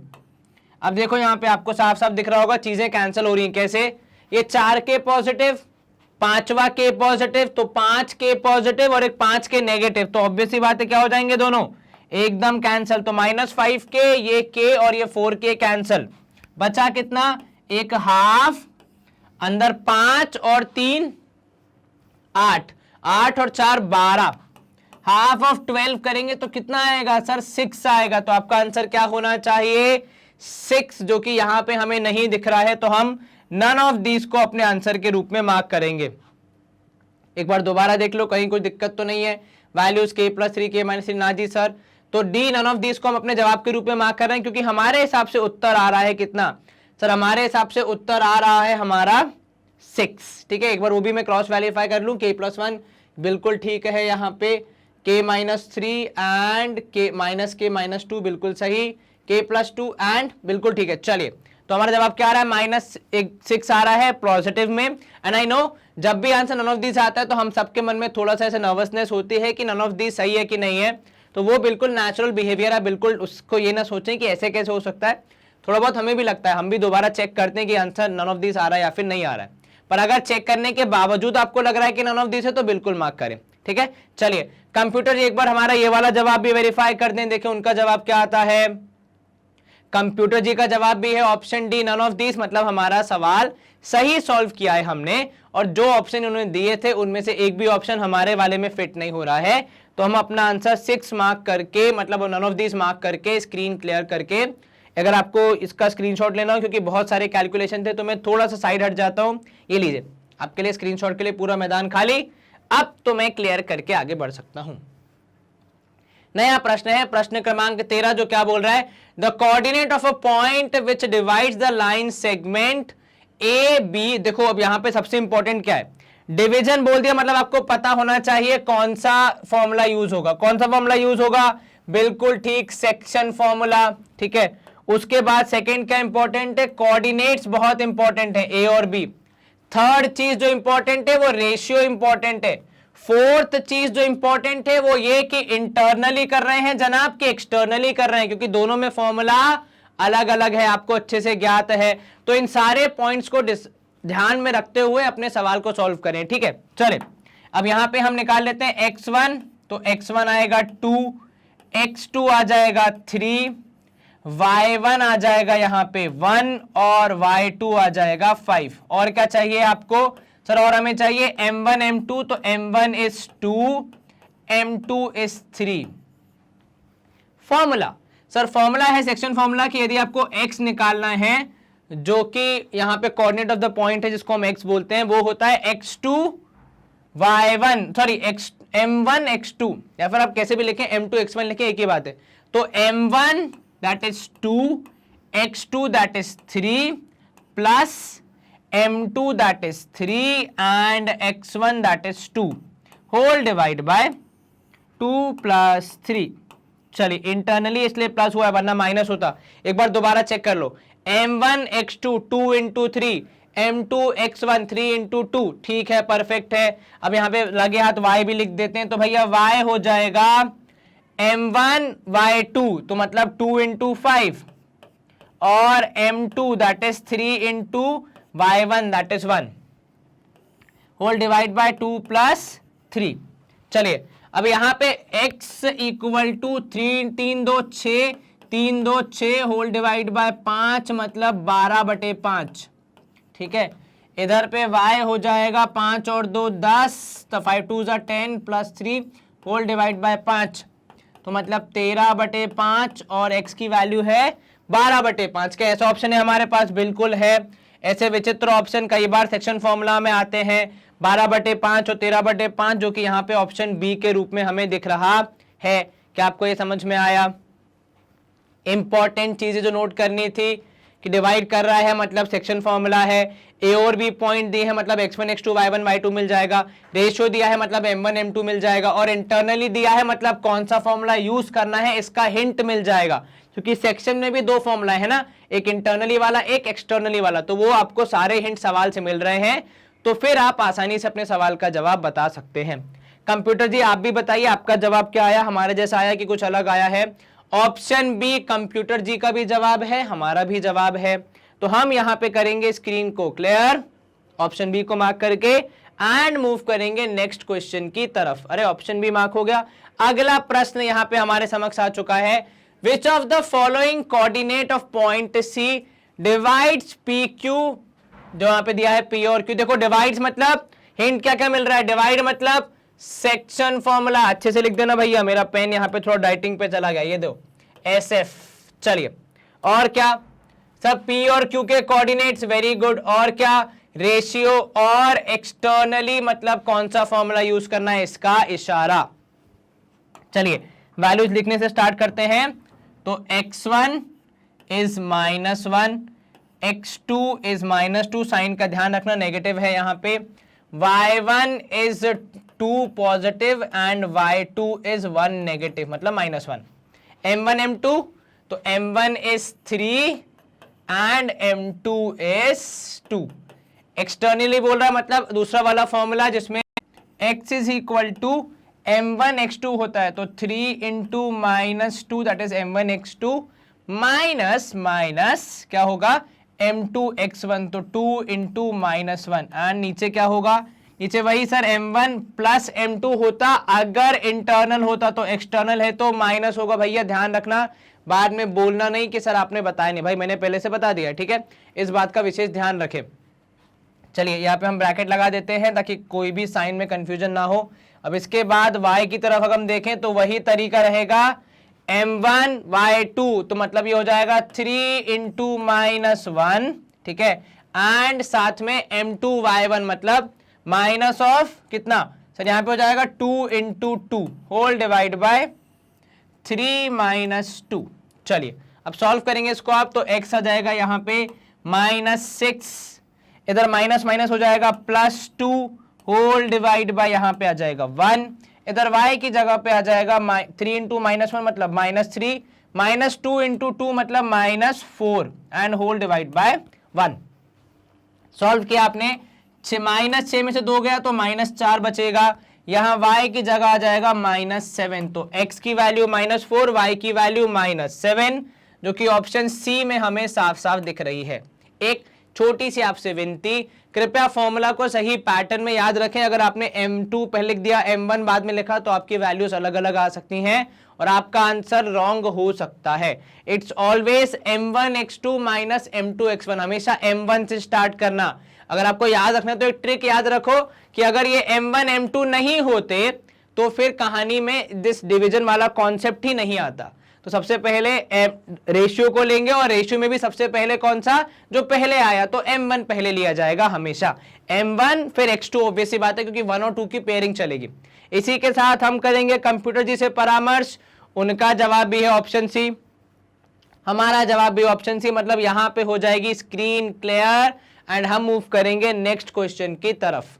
अब नया सवाल क्या बोल रहा है, अ पॉइंट y का कोऑर्डिनेट दिए आपको 7,17, डिवाइड कर रहा है ये पॉइंट, ठीक है, और पॉइंट x और z है यहां पे, ठीक है, एक्सटर्नली, तो आपको एक्सटर्नली बोल दिया है लेकिन रेशियो नहीं बताया है, आपको रेशियो पता लगाना है। इस केस में आप क्या करते हैं, वैसे आपने बहुत किया होगा 10वीं में अगर आप हैं तो, इस केस में अगर आपको याद नहीं हो तो हम याद दिला दें, आप रेशियो को अज्यूम कर लेते हैं कि जो रेशियो है वो है ऑलवेज k:1 के रूप में, ठीक है। क्या किया आपने रेशियो को अज्यूम कर लिया कि रेशियो है k:1। लेट, अब बाकी का प्रोसेस सेम करना है, सॉल्व करते करते k की वैल्यू आ जाएगी, जैसे ही k की वैल्यू मिलेगी हम अपना रेशियो बता देंगे। चलिए, तो y डिवाइड कर रहा है तो मतलब x और y आपको पता है, और ये x और y क्या है, तो एक है 7, y की वैल्यू 17। चलिए, x1 कितना, तो भाई x1 हो जाएगा 3, y1 कितना, तो x1 का जोड़ीदार है मतलब x1 के साथ रहता है तो 5, x2 कितना, तो x2 रहता है z के साथ तो मतलब 1, और y2 हो जाएगा इसी का साथी मतलब -1, कुछ इस प्रकार, ठीक है। चलिए, अब x निकालेंगे कैसे, तो भाई x का फॉर्मूला है, रेशियो आपके पास, तो m1 m2 भी लिख लो, तो भैया m1 हो जाएगा k और m2 हो जाएगा 1। काफी जगह पे m और n भी लिखते हैं तो कंफ्यूज नहीं होना है।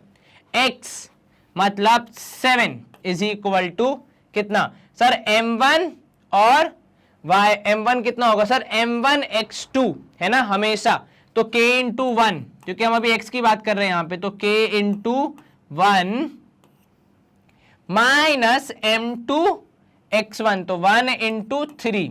चलिए, तो आपने यहां पे और नीचे क्या लिख दिया सर, k -1, क्योंकि सब्ट्रैक्शन होगा, ठीक है। इस तरफ आपका y यहां पे है 17 इज इक्वल टू फिर से m1 y2, तो k इंटू -1, ठीक है, k इंटू -1, और साथ में क्या होगा यहां पे minus m2 that is 1 into कितना sir, 1 into y1 that is 5, whole divide by k -1। चलिए, अब आप क्या करेंगे सर, अब बस इसको सॉल्व करना है, तो ये k -1 इस तरफ आएगा तो 7k -7 is equal to 1k, मतलब 1 इंटू k -3। यहां से आपको क्या मिलेगा, तो यहां से मिलेगा सर 7k -k, क्योंकि k यहां आएगा तो कितना हो जाएगा, -k हो जाएगा, और ये 7 वहां जाएगा तो केवल +7 बचेगा, और ये -3, तो सॉल्व करने पे आपको मिलेगा 6k इज इक्वल टू 4, तो k की वैल्यू यहां से मिलेगी 4/6, या फिर सॉल्व करने पे 2/3, है कि नहीं। एक बार वहां से भी कंफर्म कर लेते हैं कि वहां पे क्या वैल्यू मिल रही है, तो 17k -17 हो जाएगा इज इक्वल टू -k, और यहां हो जाएगा -5, ठीक है। 17k यहां पे एक जाएगा तो हो जाएगा 18k, क्योंकि प्लस हो जाएगा तो +k, और ये 17 वहां जाएगा तो पॉजिटिव, तो 17 -5, 17 + 1 हो जाएगा 18k, और 17 में से 5 गया तो 12 बचेगा, 7 5 12, माइनस करके देख लो, है ना। k की वैल्यू 12/18, सॉल्व करने पे सिंप्लीफाई करने पे 2/3, तो दोनों ही जगह पे दोनों ही तरीके से k की वैल्यू 2/3 आ रही है, मतलब पक्का k की वैल्यू 2/3 है। लेकिन सर रेशियो कहां निकला? तो देखो मुन्ना, जैसे ही आपने कहा k की वैल्यू 2/3 और 1:1 मतलब होल डिवाइड बाय 1, तो जब आप इसको सॉल्व करोगे अल्टीमेटली आपका रेशियो आएगा 2/3 या फिर 2:3। तो जब भी k की वैल्यू फ्रैक्शन आए तो घबराते नहीं है, बस वही आपका आंसर होता है, केवल लिखने का तरीका बदल जाता है। तो ऑप्शन सी 2:3 हमारा आंसर होगा। ये था सेक्शन फॉर्मूला का एक एडवांस लेवल ऑफ क्वेश्चन कह सकते हैं, जहां पे आपने रेशियो पता लगाया वैल्यूज पता होने के बाद, वो भी एक्सटर्नल वाले में। एनसीईआरटी में जब आपने 10वीं में किया होगा तो आपको इंटरनल वाले में रेशियो पता लगाने को बोला होगा, पर यहाँ I think for the very first time आपने कभी किया होगा, आप में से बहुत लोगों ने एक्सटर्नली का रेशियो निकालना। ठीक है, अगर कुछ फर्क नहीं है, फॉर्मूला बस थोड़ा सा चेंज है और तो कोई दिक्कत नहीं आती है। सी आया 2:3, ऑप्शन हमारा भी वही आंसर है। कंप्यूटर जी से पूछें, कंप्यूटर जी बताइए ऑप्शन सी 2:3 सही है कंप्यूटर जी के हिसाब से भी। एक चीज जो अज्यूम करनी थी, रेशियो k:1 और k की वैल्यू हमेशा नेचुरल नंबर नहीं आएगी, फ्रैक्शन भी आ सकती है। हाँ नेगेटिव आए तो फिर भी एक बार सोच लेना, पर 99.9% केसेस में पॉजिटिव वैल्यू आती है। फ्रैक्शन आए या होल नंबर आए वो अलग बात है, फ्रैक्शन आ रहा है तो फिर फ्रैक्शन को ही अपना आंसर आप मानते हैं, तो 2:3 का रेशियो यहां पे आपको मिलेगा। कंप्यूटर जी ने वेरीफाई भी कर दिया है, तो अब हमारे पास क्या बचता है सर? स्क्रीन क्लियर करके आगे बढ़ने का रास्ता बचता है, तो वही करते हैं। ऑप्शन सी हमने लिख दिया है। Question number 16, what is the area of triangle formed bye joining? अब देखो बोल दिया भैया एरिया ऑफ ट्राइंगल पता लगाओ, चलिए कोई दिक्कत नहीं है, पॉइंट्स दिए ये तो बहुत आसान है, उसमें से भी 1-2 पॉइंट जीरो है तो कैलकुलेशन भी थोड़ी इजी हो जाएगी। तो भाई एरिया का फॉर्मूला होता है हाफ इंटू x1 से शुरू करेंगे तो मतलब पहली वैल्यू दैट इज 0, फिर y2 माइनस y3, तो y2 माइनस y3 मतलब 4 माइनस 0। ठीक है, बहुत लोग पता मैंने ऐसे भी करते हुए देखा, ऐसे निशान लगाते हैं कि सब कुछ कवर हो गया कि नहीं, फिर plus 2 that is y2 and अंदर क्या आएगा? अंदर आएगा सर 0 माइनस 0। ठीक है, तो 0 माइनस 0, वेरी गुड। अब भाई इसको सॉल्व करेंगे तो और इजी हो जाएगा। फिर लास्ट में प्लस यहां पे है कितना 2 इंटू अंदर आएगा 0 यहां पे जो है, और ये 0 हमने कैंसिल कर दिया और ये 4, तो 0 माइनस 4, तो 2 इंटू 0 माइनस 4। चलिए अब देखें यहां पे क्या आंसर आएगा। तो भाई देखो एरिया आ रहा है यहां पे half of 0 into something is 0 plus 2 into 0 minus 0 मतलब 0 प्लस 2 इंटू माइनस 4 मतलब माइनस 8 हो जाएगा। इसको अब आप आगे सॉल्व करें तो ये सब तो 0 है, तो कुल मिला के बच गया आपका area equals to half of minus 8 जो कि हो जाएगा माइनस 4। लेकिन क्योंकि एरिया है इसलिए नेगेटिव को आप क्या करेंगे? इग्नोर करेंगे। नेगेटिव इग्नोर मतलब एरिया कितना? मतलब एरिया आएगा यहां पे 4 स्क्वायर यूनिट्स। ठीक है, देखो नेगेटिव पता है क्यों आया? क्योंकि वो जो पॉइंट्स है उनकी लोकेशन ऐसी होगी कि थोड़ा नेगेटिव साइड जा रहे होंगे, बाकी एरिया तो आपका पॉजिटिव आ ही सकता है, कोई दिक्कत नहीं है। तो 4 स्क्वायर यूनिट्स हमारे हिसाब से आंसर आ रहा है। सारी वैल्यूज आपने कंसिडर कर ली भैया, 2,4, 2,0, 0,0, तो लगभग 4 स्क्वायर यूनिट्स के आसपास आंसर आएगा। लेकिन इसको हम लोग फिक्स कब मानेंगे? जब ये महाशय सफेद स्क्रीन वाले सफेद चादर ओढ़े बैठे हुए कंप्यूटर जी जो हैं ये हाँ कहेंगे तब। कंप्यूटर जी बताइए भैया क्या आंसर है? 4 स्क्वायर यूनिट्स, कंप्यूटर जी का भी आंसर, हमारा भी आंसर। इसी के साथ हम करेंगे स्क्रीन को क्लियर एंड मूव करेंगे नेक्स्ट क्वेश्चन की तरफ। चलो अब अगला क्वेश्चन क्या बोल रहा है आपसे? विच of the following is distance between x, y and the origin. ठीक है, चलिए अब देखो ये सवाल थोड़ा घुमाने योग्य है लेकिन बहुत आसान है। कैसे? सर देखो आपको पॉइंट्स दिए हैं x, y, ये रहा आपका x, y एंड दूसरे पॉइंट से ओरिजिन 0,0। क्या कहता है distance formula? Sir distance formula कहता है x2 माइनस x1, तो आपने इनको मान लिया x2 माइनस x1 की जगह आ जाएगा 0 प्लस y2 माइनस y1, तो वहां पे भी आ सकता है 0, तो d की वैल्यू हो जाएगी यहां पे under root of x square plus y square, जो कि शायद ऑप्शन सी में साफ साफ दिख रही है ना। अब अगर आप सोचे कि नहीं सर हमें तो उल्टा करना है, 0 माइनस एक्स करना है, वो भी करके देख लीजिए प्रभु, कोई समस्या नहीं है। गणित हर सवाल का जवाब देता है। तो 0 माइनस एक्स का स्क्वायर करेंगे एंड प्लस यहां पे करेंगे 0 माइनस वाई का स्क्वायर। तो भाई डी की वैल्यू हो जाएगी under root of minus x का स्क्वायर मतलब एक्स स्क्वायर माइनस वाई का स्क्वायर मतलब वाई स्क्वायर, क्योंकि नेगेटिव का स्क्वायर करोगे तब भी आंसर क्या आएगा, पॉजिटिव ही आएगा। सिंपल। तो 0 माइनस एक्स का स्क्वायर मतलब एक्स स्क्वायर माइनस एक्स का होल स्क्वायर मतलब एक्स स्क्वायर हो जाएगा एंड 0 माइनस वाई का स्क्वायर मतलब वही माइनस वाई का होल स्क्वायर। तो माइनस माइनस प्लस तो केवल वाई स्क्वायर बचेगा। तो option D under root of x square plus y square आपका फाइनल उत्तर होना चाहिए। कंप्यूटर जी बताइए, बिल्कुल ठीक कह रहे हैं कंप्यूटर जी। तो कभी भी अगर आपका किसी पॉइंट से ओरिजिन का डिस्टेंस पूछेगा, किसी पॉइंट और ओरिजिन के बीच में, तो डायरेक्टली आप इससे भी आंसर निकाल सकते हैं, आपका समय बचेगा। ठीक है, पर आपको ये याद होना चाहिए बशर्ते। याद नहीं है तो फिर क्या करेंगे, सॉल्व करना पड़ेगा। चलो question number 18, the coordinates of the centroid. ये तो सीधा सीधा सवाल जो हमने थ्योरी पढ़ी थी उससे ही आ गया। देखो ऑप्शन ए क्या बोल रहा है, x1 x2 x3 by 2 y1 y2 y3 by 2।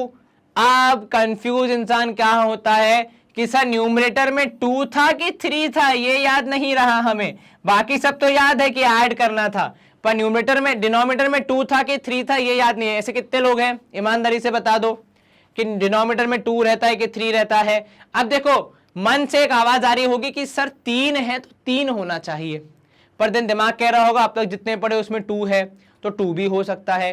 Computer जी बताइए भैया इनके मन का वहम क्या है। आंसर है बिल्कुल ठीक 3 रहेगा, ऊपर 3 तो नीचे 3, बैलेंस करिएगा। 2 वाला नहीं करना है, ठीक है, याद रखना। इसमें नहीं कंफ्यूज होना है कि ऊपर 2 है या तब नीचे 2 है कि 3 है, डेफिनेटली 3 होगा। याद करने का तरीका x1 x2 x3 3 पॉइंट हैं तो डिवाइड बाय 3 करेंगे तभी तो बैलेंस बनेगा, वरना बैलेंस कैसे बनेगा। ठीक है, तो क्वेश्चन नंबर 18 सीधा सीधा थ्योरी क्वेश्चन था, हमने यहां पे जवाब मार्क कर दिया है कि ऑप्शन बी सही है। Screen clear. नया क्वेश्चन, क्वेश्चन नंबर 19 क्या बोल रहा है, the circle having end points dash diameter 3, -4 and a b has its centre as 5, -1, then value of a b आपको बतानी है। बहुत ही सिंपल सरल सुंदर क्वेश्चन। सिंपल क्यों, क्योंकि देखो एक तो डायमीटर वाली चीज आ गई, ठीक है, और अब देखो यहाँ पे अगर मैं आपको सर्कल बना के दिखाऊं, कॉन्सेप्ट का थोड़ा रिवीजन भी हो जाएगा, वैसे हमने पढ़ा भी है डायमीटर वाला लॉजिक। ये रहा आपका डायमीटर, एक पॉइंट है 3, -4, दूसरा पॉइंट है यहाँ पे A, B, ठीक है, और बीच में क्या है, सेंटर पे है 5, -1। चलिए अब अगर ये पूरी कहानी है तो भैया जो सेंटर में है, जो सेंटर है मतलब सेंटर से इस तरफ जाओगे तब आप रेडियस तक की दूरी कवर करोगे, सेंटर से इस तरफ जाओगे तब आप रेडियस तक की दूरी कवर करोगे, मतलब दोनों तरफ बराबर डिस्टेंस कवर करना है, मतलब दोनों के बीच का रेशियो क्या है, 1:1। तो मतलब जो सेंटर होता है, जो सेंटर होता है वो डायामीटर के एंड पॉइंट्स का क्या होता है, मिड पॉइंट होता है। सेंटर डायस मिड पॉइंट ऑफ, अगर आप लिखना चाहें कहीं स्टेटमेंट यहां पे तो लिख लीजिए कि centre is mid point of diameter and points. तो यहां पे सीधे सीधे क्या लगेगा सर, यहां पे सीधे सीधे मिड पॉइंट फॉर्मूला लगेगा, जिसको यूज करके हम आसानी से सवाल का जवाब बता देंगे। चलिए क्या कहता है मिड पॉइंट फॉर्मूला, कि सर दोनों का addition whole divide by 2 gives you the mid point, that is 3 + a करेंगे, देन डिवाइड बाय 2 करेंगे तो कितना मिलेगा, 5। 3 + a करेंगे, डिवाइड बाय 2 करेंगे तो कितना मिलेगा, 5 मिलेगा। ऐसे ही -4 + b करेंगे, होल डिवाइड बाय 2 करेंगे तो कितना मिलेगा सर, -1 मिलेगा। बस इसको सॉल्व करना है, ए और बी की वैल्यू आपके पास आपके एकदम समक्ष। तो 3 + a would be equal to 10, क्योंकि 5 × 2 करेंगे तो 10। a की वैल्यू जोड़ घटा के 7, एक ही ऑप्शन है जहां a की वैल्यू 7 है, पर फिर भी पूरा सॉल्व करना, कहीं ऐसा ना हो नन ऑफ दिस भी है तो गलत कर दो। अब यहां पे देखोगे तो -4 + b would be equal to -2, b की वैल्यू हो जाएगी 4 - 2, क्योंकि -4 पॉजिटिव है, नेगेटिव है, साइड चेंज करेगा तो पॉजिटिव। 4 में से 2 गया तो 2 बचेगा, तो ऑप्शन बी 2 आपका आंसर होना चाहिए। तो मतलब x की वैल्यू है 7, y की वैल्यू है 2, तो आपका आंसर 7,2। क्या आपको ये समझ में आया? Yes sir. कहीं कोई दिक्कत मन में? नहीं सर, आसान प्रश्न था, बिल्कुल आसान था सर। चलिए कंप्यूटर जी थोड़ी हेल्प कीजिए हमारी, भाई आप भी बोला करो इनको कि बुरा मान जाते हैं ये। कंप्यूटर जी ऑप्शन बी 7,2 सही है, हमने भी वही मार्क किया है। स्क्रीन करेंगे हम क्लियर एंड मूव करेंगे नेक्स्ट क्वेश्चन की तरफ। अब 20वां सवाल आ गया हमारे समक्ष। क्या बोल रहा है हमसे? The point nearest to origin among the given points. आपको 4 पॉइंट दिए, 4 ऑप्शंस हैं, इनमें से कौन सा पॉइंट सबसे नियरेस्ट है, सबसे क्लोज है किसके? ओरिजिन के, ये आपको बताना है। ठीक है, अब देखो नियरेस्ट का मतलब है जिसका डिस्टेंस सबसे कम होगा। तो सवाल के पूछने का एक और तरीका है कि बेसिकली इन चारों पॉइंट में से किसका डिस्टेंस शॉर्टेस्ट है, क्योंकि जिसका डिस्टेंस सबसे छोटा होगा, जो सबसे शॉर्टेस्ट होगा, वही तो ओरिजिन के सबसे पास होगा। अच्छा अब देखो डिस्टेंस निकालने के लिए हमारे पास वैसे तो डिस्टेंस फॉर्मूला है, which is d is equal to √of x2 - x1 square plus y2 - y1 square. लेकिन जब हमने इस चैप्टर के कॉन्सेप्ट रिवाइज किए थे, और आपने भी मेरे साथ पढ़ा था, नहीं पढ़ा था तो अभी जाके पढ़ लो, एक बार रिवाइज हो जाएगा। हमने ये भी पता किया था कि अगर एक पॉइंट ओरिजिन है, अगर ओरिजिन से डिस्टेंस निकालना हो, तो अगर मैं यहां पे लिख दूं ओरिजिन से डिस्टेंस निकालना, if you have to find distance from the origin, तो आपका फॉर्मूला थोड़ा सिंप्लीफाई हो जाता है और d की वैल्यू हो जाती है √of x square plus y square. मतलब जो पॉइंट्स आपको दिए हैं उन्हीं का स्क्वायर करके, उन्हीं की वैल्यूज का स्क्वायर करके आप निकाल सकते हैं कि डिस्टेंस कितना होगा। पूरा फॉर्मूला अप्लाई नहीं होता है क्योंकि एक पॉइंट ओरिजिन है, इसीलिए कैलकुलेशंस आसान हो जाते हैं। ठीक है, अब जैसे पॉइंट ए की बात देख लो, मतलब ऑप्शन ए जो है उसमें x की वैल्यू 3, y की वैल्यू 4, हम इसको ऐड करेंगे तो d कितना हो जाएगा? तो sir d would be √of 3 square plus 4 square. 3 का स्क्वायर 9, 4 का स्क्वायर 16, 9 प्लस 16, तो मतलब यहां हो जाएगी d की वैल्यू कितनी? सर यहां हो जाएगी d की value √25 which is also equal to 5, है कि नहीं? Yes sir. तो पहले वाले ऑप्शन का आंसर कितना आया? Distance is 5। देखो अभी पहले ही ऑप्शन से आंसर मार्क नहीं करेंगे, सारे ऑप्शंस को चेक करेंगे, उसके बाद ही हम कुछ फाइनल आंसर बताएंगे। दूसरा ऑप्शन चेक करो, -1 तो d की वैल्यू हो जाएगी √of -1 का स्क्वायर प्लस -1 का स्क्वायर। अब -1 का जब आप स्क्वायर करते हैं आपको मिलेगा 1 + 1, तो d की वैल्यू हो जाएगी √2 कितनी? √2। तो सेकेंड वाले ऑप्शन में डिस्टेंस आ रहा है √2, छोटी वैल्यू। √2 का डेसिमल में अगर हम निकालेंगे 1.414 आता है। ठीक है, तो 5 से तो कम ही है, मतलब ये तो क्लियर है कि ऑप्शन ए तो नहीं हो सकता। तो ऑप्शन ए तो हमारा रिजेक्ट हो गया, बिकॉज ऑप्शन बी जो है उसकी वैल्यू पहले से ही छोटी है। अब बचे दोनों 3 और 4, उसको भी चेक कर लेते हैं, लेकिन हमारे पास जो स्पेस है थोड़ी लिमिटेड है, तो मैं ये वाली स्पेस को कर रहा हूं क्लियर, और यहीं पे हम बाकी दोनों का भी कैलकुलेशन करेंगे। तीसरा ऑप्शन, ऑप्शन सी क्या बोलता है आपसे कि 0,3 है आपके पॉइंट्स, तो d would be √of 0 square plus 3 square, तो that should be d equal to √of 9, क्योंकि 0 का स्क्वायर 0, 3 का स्क्वायर 9, 0 + 9 मतलब 9 हो जाएगा, तो d की वैल्यू हो जाएगी 3। क्या ये ऑप्शन एलिमिनेट हो जाएगा? यस सर, क्योंकि आपका जवाब आ रहा है 3, जबकि उससे छोटी वैल्यू √2 पहले से यहां पे उपलब्ध है। Last option d is equal to, यहां पे भी 4 स्क्वायर प्लस 0 स्क्वायर, तो d की वैल्यू हो जाएगी √16, d would be equal to 4। अब ये भी आ गया आपका चौथा आंसर भी। तो अब तो कोई कठिनाई नहीं होनी चाहिए हमें हमारा जवाब मार्क करने में। Sir shortest distance would be option B, that is -1 क्या आपको ये समझ में आया? कहीं कोई शंका मन में? नहीं सर।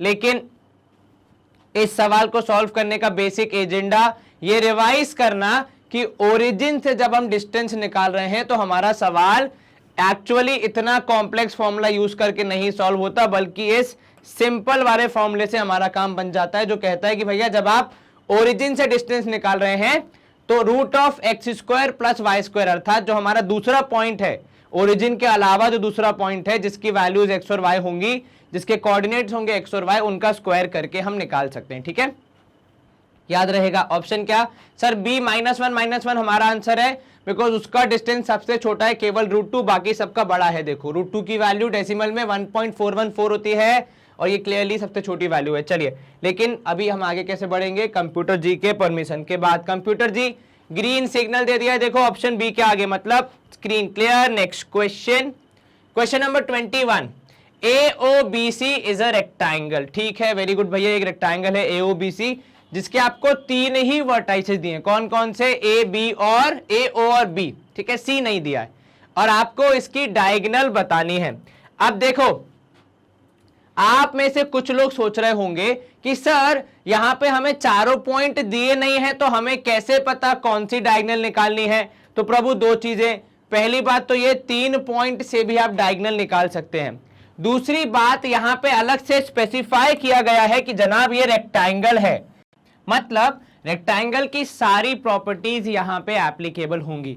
और उसमें सबसे इंपॉर्टेंट प्रॉपर्टी जो अक्सर लोग भूल जाते हैं वो ये कि रेक्टेंगल के डायगोनल्स की लेंथ बराबर होती है, डायगोनल्स इक्वल होते हैं। तो अगर आप एक डायगोनल भी निकाल देंगे तो वो दोनों डायगोनल की लेंथ को जस्टिफाई कर देगा। ठीक है, तो अब यहां पे आप देख लीजिए आपके पॉइंट्स क्या क्या होंगे। सर एक पॉइंट है यहाँ पे ओरिजिन, जिससे पूरा मामला स्टार्ट हो रहा है O। ठीक है, उसके बाद है देखो A 0,3, तो 0,3 कहां लाया करेगा? यहां पे।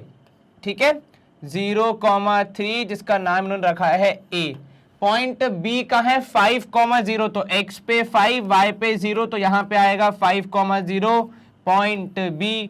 तो आपका रेक्टेंगल कुछ ऐसा बनेगा OAB, और यहां पे कहीं आएगा C। वैसे तो आपको कक्षा 8वीं 9वीं में सिखाया गया है कैसे पॉइंट C के कोऑर्डिनेट निकाल सकते हैं, पर यहां पे उसकी जरूरत नहीं है। अब बस ये निकाल दीजिए, डायगोनल AB निकालना पड़ेगा। तो बेसिकली आपको क्या करना पड़ेगा? आपको AB की लेंथ निकालनी है। तो AB की लेंथ निकालने के लिए आप क्या करोगे? डिस्टेंस फॉर्मूला यूज करोगे। Distance formula D = √of x2 - x1, तो 5 - 0 that is x2 - x1 square plus y2 that is 0 - 3 का स्क्वायर। बस इतना करना है और हमारा काम हो जाएगा। तो d की वैल्यू यहां पे हो जाएगी √of 5 स्क्वायर इज 25, 5 - 0 था तो 5 रहेगा, उसका स्क्वायर करेंगे तो 25, वहां पे 0 - 3 का स्क्वायर, तो -3 का स्क्वायर करोगे तो 9, तो d की वैल्यू हो जाएगी 25 और 9 मतलब √of 34, जो कि यहां पे हो जाएगा ऑप्शन C के रूप में। यहां पे इस क्वेश्चन में आपके दो कॉन्सेप्ट रिवाइज हुए। पहला आपका रिवाइज हुआ रेक्टेंगल की डायगोनल्स की लेंथ इक्वल होती है। तो देखो ये बात आपको हमेशा ध्यान रखनी कि जितने भी कॉम्पिटिटिव एग्जाम होते हैं, एनटीएससी हो गया, ओलंपियाड हो गया, या फिर बड़े हो गया, आप 11 12 में जो और एग्जाम दोगे, हमेशा एक क्वेश्चन में 2-3 कॉन्सेप्ट मिक्स हो जाते हैं। जैसे यहाँ पे 2 कॉन्सेप्ट मिक्स हुए। पहला रेक्टेंगल का कॉन्सेप्ट जो कि बोलता है कि डायगोनल बराबर होनी चाहिए, वरना इंसान क्या करेगा? C पॉइंट निकाल के दूसरी डायगोनल भी निकालने का प्रयास करेगा, जबकि आएगी वो बराबर ही।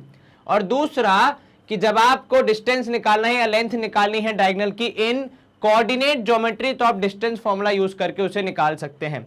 चलिए एक बार कंप्यूटर जी से और राय मांग लेते भाई, उनका क्या सजेशन है। उनका जवाब भी है ऑप्शन C। कंप्यूटर जी ने यहाँ पे हमें सिग्नल दे दिया भाई कि आगे बढ़ जाओ।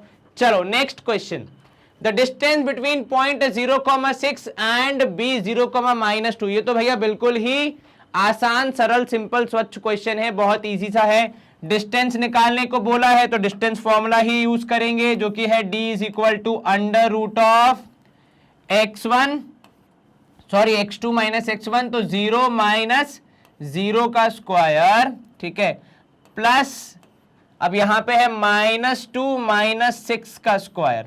चलिए ये भी हो गया है ना, क्योंकि आपने इसको माना है x2 और y2, इसको माना है x1 और y1। आप उल्टा भी कर सकते हैं, इसको x2 मान के उसको x1 मान सकते हैं तो भी चलेगा, पर हाँ इतना ध्यान रखना कि अगर इधर x2 है तो उसके बाजू वाला भी y2 ही लेना है, y1 की तरह फॉर्मूला में मत रख देना, गलती हो जाएगी। कई बार लोग क्या करते हैं, साइन देख के करते हैं कि सर 6 माइनस माइनस 2 है तो इसको हम लोग y1 y2 कर लेते हैं, यहाँ पे कुछ और कर देते हैं, गलत हो सकता है कैलकुलेशन में, ठीक है, ध्यान रखना। और साइन से इतना डरने की जरूरत थोड़ी है भाई, इजीली मैनेजेबल है। देखो 0 माइनस 0 ये तो हो गया खत्म, -2 और -6 हो जाएगा -8 का स्क्वायर। अब -8 का स्क्वायर करना है मतलब √64, तो घुमा फिरा के वापस कहां आ जाओगे, 8 पर ही आ जाओगे, जो कि है आपका ऑप्शन बी। सिंपल सरल direct question and direct application of formula, हमारा आंसर आया 8। ध्यान रखने वाली बात, माइनस साइन का स्क्वायर कर रहे हो आंसर पॉजिटिव आएगा, नेगेटिव मत लगा देना, गलती हो जाएगी, ठीक है। और टीचर डांटेगा ना, क्योंकि भैया रूट के अंदर नेगेटिव लगा रहे हो मतलब बहुत बड़ा पाप कर रहे हो, क्योंकि नेगेटिव का स्क्वायर करोगे तो ऑटोमेटिकली पॉजिटिव आ ही जाएगा। चलिए कंप्यूटर जी वेरिफिकेशन टाइम, ऑप्शन बी। देखो ग्रीन टिक आ गया भैया, सोशल मीडिया पे ब्लू टिक और हमारे में ग्रीन टिक, बहुत इंपॉर्टेंट है, नहीं तो आगे नहीं बढ़ पाएंगे। The distance of point P -6,8 from the origin, origin से डिस्टेंस निकालना हो तो सीधा सीधा फॉर्मूला है गुरुजी, ज्यादा मेहनत करने की जरूरत ही नहीं है, √(x² + y² कर देंगे, आपको डिस्टेंस मिल जाएगा। स्पेशल केस है भैया, सब जगह पे नहीं मिलता है, केवल ओरिजिन वाले में यूज होता है, सब जगह मत लगा देना, गलती हो जाएगी।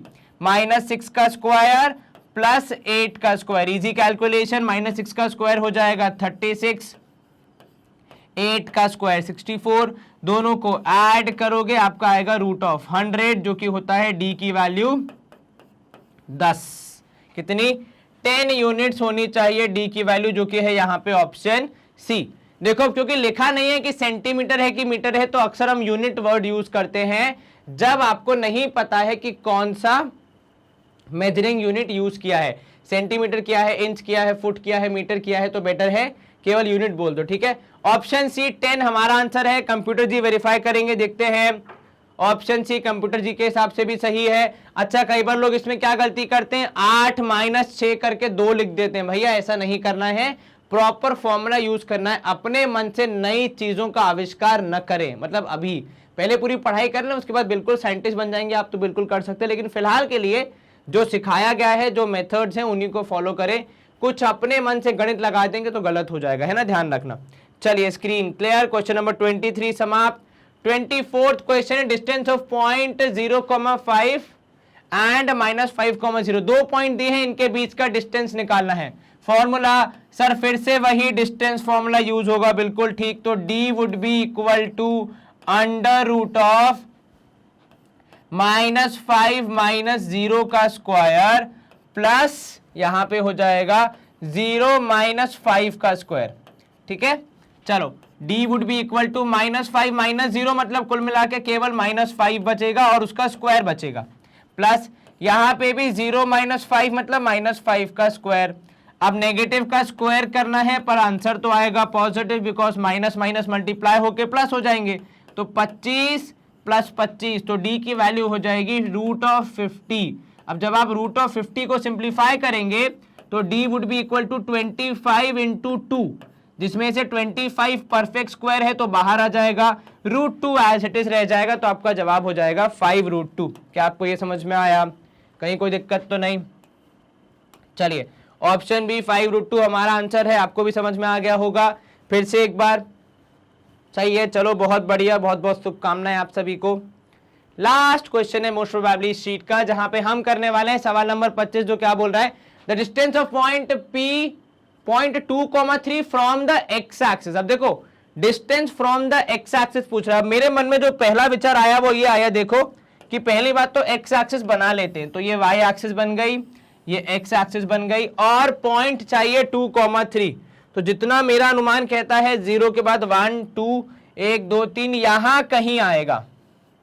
अब सवाल ये है, जब आप डिस्टेंस कैलकुलेट कर रहे हैं गुरुदेव एक्स एक्सिस से, तो ये पूरी एक्स एक्सिस है, तो यहां ये भी डिस्टेंस होगा, ये भी डिस्टेंस होगा, ये भी डिस्टेंस होगा, ये भी डिस्टेंस होगा, ये भी डिस्टेंस होगा, तो इसमें से कौन सा डिस्टेंस कंसिडर किया जाएगा? अब यहां पे फिर एक मैथमेटिकल क्लैरिफिकेशन आता है कि जब भी आप डिस्टेंस की बात कर रहे हैं तो बहुत सारे डिस्टेंस नहीं लिए जाते हैं, आप केवल शॉर्टेस्ट डिस्टेंस, जिसको हम मैथ्स में कहते हैं परपेंडिकुलर डिस्टेंस कंसिडर करते हैं। मतलब अगर आप ये दूरी मेजर कर पाएंगे तो। अब सर ये दूरी मेजर कैसे होगी? तो अगर मैं आपको राज की बात बताऊं तो ये दूरी पहले से आप मेजर कर चुके हैं। देखिए कैसे कि भैया ये है, देखो 0 के बाद 1, ये है 2, ये क्या है, ये आप 0 से इस तरफ गए 2 तक, ठीक है। अब यहां पे आप करेंगे 1 2, एक मिनट थोड़ा और इसको गैप बढ़ा देते हैं हम लोग, तो 1 2 3, ये जो 3 है ये एक्स एक्सिस से ऊपर गए हैं आप, मतलब एक्स एक्सिस से दूर गए हैं, एक्स एक्सिस से डिस्टेंस ट्रैवल किया है। तो क्या मैं बोल सकता हूं कि इस पॉइंट का जो y कोऑर्डिनेट है, जो y कोऑर्डिनेट है जिसे हम ऑर्डिनेट भी बोलते हैं, वो आपकी दूरी बताता है किस चीज से? वो आपकी दूरी बताता है एक्स एक्सिस से, किसकी? पॉइंट P की। तो बेसिकली कुछ भी मैथमेटिकल कैलकुलेशन नहीं करना था, केवल बेसिक कॉन्सेप्ट हमने यूज किया कि कोई भी पॉइंट जब हम लोकेट करते हैं तो फिर एक्स एक्सिस से कितनी दूरी और वाई एक्सिस से कितनी दूरी, वो डिसाइड करने में हमें हमारे कोऑर्डिनेट्स ही हेल्प करते हैं। तो वाई कोऑर्डिनेट से दूरी है 3, तो मतलब एक्स एक्सिस से दूरी कितनी हो जाएगी? 3 यूनिट हो जाएगी, जो कि है ऑप्शन बी। और अगर कोई पूछता कि वाई एक्सिस से कितनी दूरी है, तो बेसिकली वो पूछ रहा है कि ये डिस्टेंस कितना है। अब कुछ लोग बोलेंगे कि सर ये तो 3 पे आ रहा है, तो ये डिस्टेंस 3 है ना मुन्ना, ध्यान से देखो 3 आ कहां से रहा है, तो ये 0 से 3 ऐसे ऊपर जा रहा है, पर आपसे पूछा है यहां से इधर, तो 0 से इधर तो अब 2 ही बार आए ना, 1 और 2, तो उस केस में डिस्टेंस हो जाएगा 2। कब? जब वो वाई एक्सिस से पूछेगा। अभी जब वो एक्स एक्सिस से पूछा तो डिस्टेंस कितना है? 3 हो जाएगा, जो कि आपका वाई कोऑर्डिनेट है। ऑप्शन बी 3 हमारा आंसर है। बाकी कुछ और आंसर है, कुछ माइनस करके आ रहा है, एक प्लस करके आ रहा है, पर वो आपको मार्क नहीं करना है। ऑप्शन बी कंप्यूटर जी वेरीफाई करेंगे, बिल्कुल कर दिया इन्होंने कि भैया ऑप्शन बी 3 सही है। तो यहां पे हम करेंगे स्क्रीन क्लियर एंड मूव करेंगे नेक्स्ट पड़ाव पे। देखा मैंने कहा था लास्ट क्वेश्चन है, लेकिन सेशन एंड होने से पहले आपके लिए बहुत इंपॉर्टेंट इंफॉर्मेशन है जो आपको बिल्कुल ध्यान से सुननी है। तो देखो आपको पता है हमारा YouTube channel is a family of more than 6 million people, बहुत सारे लोग, और हम पढ़ाते हैं किंडरगार्टन से लेकर 12 तक का सारा एजुकेशन, मतलब इतने सारे सब्जेक्ट्स, इतने सारे टीचर्स, इतने सारे लेक्चर्स, इतने सारे सेशंस, एंड इन्हीं सारे मतलब जो ये ज्ञान का महासागर, उसमें से आप में से बहुत लोग हमें रेगुलरली बोलते रहते हैं कि सर हमें ये वाला लेक्चर नहीं मिल रहा, ये वाला सेशन नहीं मिल रहा, ये वाली प्लेलिस्ट नहीं मिल रही है। तो इस सारी समस्याओं का हमने एक सॉल्यूशन निकाला है जो कि आपको पहले से पता है, बस एक बार रिवाइज कराना है, और वो है हमारी वेबसाइट जिसका नाम है magnetbrains.com। आपको क्या करना है? गूगल पे जाना है, magnetbrains.com टाइप करना है, सबसे पहला लिंक खुलेगा आपका हमारे मैग्नेट ब्रेन्स के वेबसाइट का। जैसे आप उसको लिंक को खोलेंगे, आपको आपके डिवाइस में, मतलब आप पीसी यूज कर रहे हैं, लैपटॉप यूज कर रहे हैं, टैबलेट यूज कर रहे हैं या फोन यूज कर रहे हैं, कोई भी यूज कर रहे हैं, लेफ्ट हैंड साइड में एक ऐसे लिस्ट ऑफ चीजें मिलेंगी जो हम पढ़ाते हैं, क्योंकि हम लोग बहुत क्लासिफाई कर रहे हैं अपने आप को।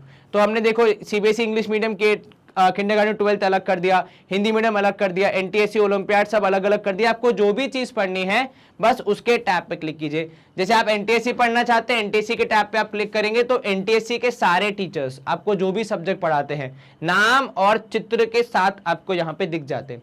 कुछ लोग टीचर को नाम से जानते हैं, कुछ शक्ल से जानते हैं कि नहीं, कि टीचर का नाम कौन याद रखेगा, फेस याद है। तो आपको जिस भी वे में आइडेंटिफाई करना, अपने टीचर को आइडेंटिफाई कीजिए और जो भी चीज पढ़नी है उसके वॉच नाउ के टैब पे क्लिक कीजिए। उदाहरण के तौर पे आप मैथ्स पढ़ना चाहते हैं, देखिए मेरी फोटो है, मेरा नाम है, वॉच नाउ पे टैब पे क्लिक कीजिए, यहाँ पे खुल जाएगी मेरी दुकान, मतलब मैंने क्या क्या पढ़ाया है। तो जैसे आप यहाँ पे ओपन करेंगे, एनटीएससी के जो भी चैप्टर्स मैंने कवर किए हैं उन सब की जानकारी एक ही जगह पे आपको मिल जाती है इन प्रॉपर सीक्वेंशियल ऑर्डर। तो आपका कोई भी सेशन मिस होने का कोई चांस ही नहीं है। जैसे ही आप यहाँ पे खोलते देखिए आपको हर एक चैप्टर में कितने लेक्चर्स हैं, किस लेक्चर में क्या पढ़ाया है, उसकी ड्यूरेशन कितनी है, सब यहाँ पे इंफॉर्मेशन दे दी जाती है। बस आपको यहाँ पहुंच के क्या करना है, वॉच नाउ के टैब पे क्लिक करना और आपके सेशंस खुल जाएंगे कुछ इस प्रकार। देखो मैं ही हूं ना, कोई और इंसान तो है नहीं। तो same teachers giving same quality content and only thing is कि माध्यम अलग हो जाता है लेकिन सब चीजें वही हैं। हाँ, बल्कि यहाँ पे एक फायदा और है कि आपके एडवर्टाइजमेंट वगैरह थोड़े कम हो जाते हैं, तो आप आसानी से अपनी पूरी पढ़ाई कर सकते हैं बिना कोई डिस्टर्बेंस के। वरना होता है ना यूट्यूब पे, यूट्यूब वाले लोग कभी कुछ गाना चला देते हैं, कभी कुछ वीडियो ला देते हैं कॉमेडी वाला, आपकी गलती तो होती नहीं है, वो तो ऑटोमेटिकली चल जाता है। तो वो यहाँ पे नहीं होगा, आप आसानी से अपनी पूरी पढ़ाई कर सकते हैं and with this we come to the end of our session. तो हमारा 100% free course for NTSC SAT part stage 1 का जो हमारा एग्जामिनेशन उसकी जो तैयारी कर रहे हैं हम लोग, उसमें हमने आज एक और अध्याय समाप्त कर दिया, एक और पार्ट हमने फिनिश कर दिया। हम कर रहे थे level 1 question for the chapters coordinate geometry. बहुत सारे क्वेश्चन हमने सॉल्व किया, आपके बेसिक्स पूरे रिवाइज हो गए होंगे। आप प्लीज सेशन को लाइक, चैनल को सब्सक्राइब एंड इस वीडियो को शेयर जरूर करें, बिकॉज नॉलेज जितना आप शेयर करेंगे, जितना आप दूसरों के साथ स्प्रेड करेंगे, उतना आपका भी इंक्रीज होगा। अगले सेशन में हम क्या करेंगे, इसके लेवल 2 क्वेश्चंस को प्रैक्टिस करेंगे, वो देखना मत भूलना। एंड यस, अच्छे से पढ़ाई करें, अपना ख्याल रखें। All the best for the examination. Stay home, stay safe, take care, bye bye, good day, see you soon.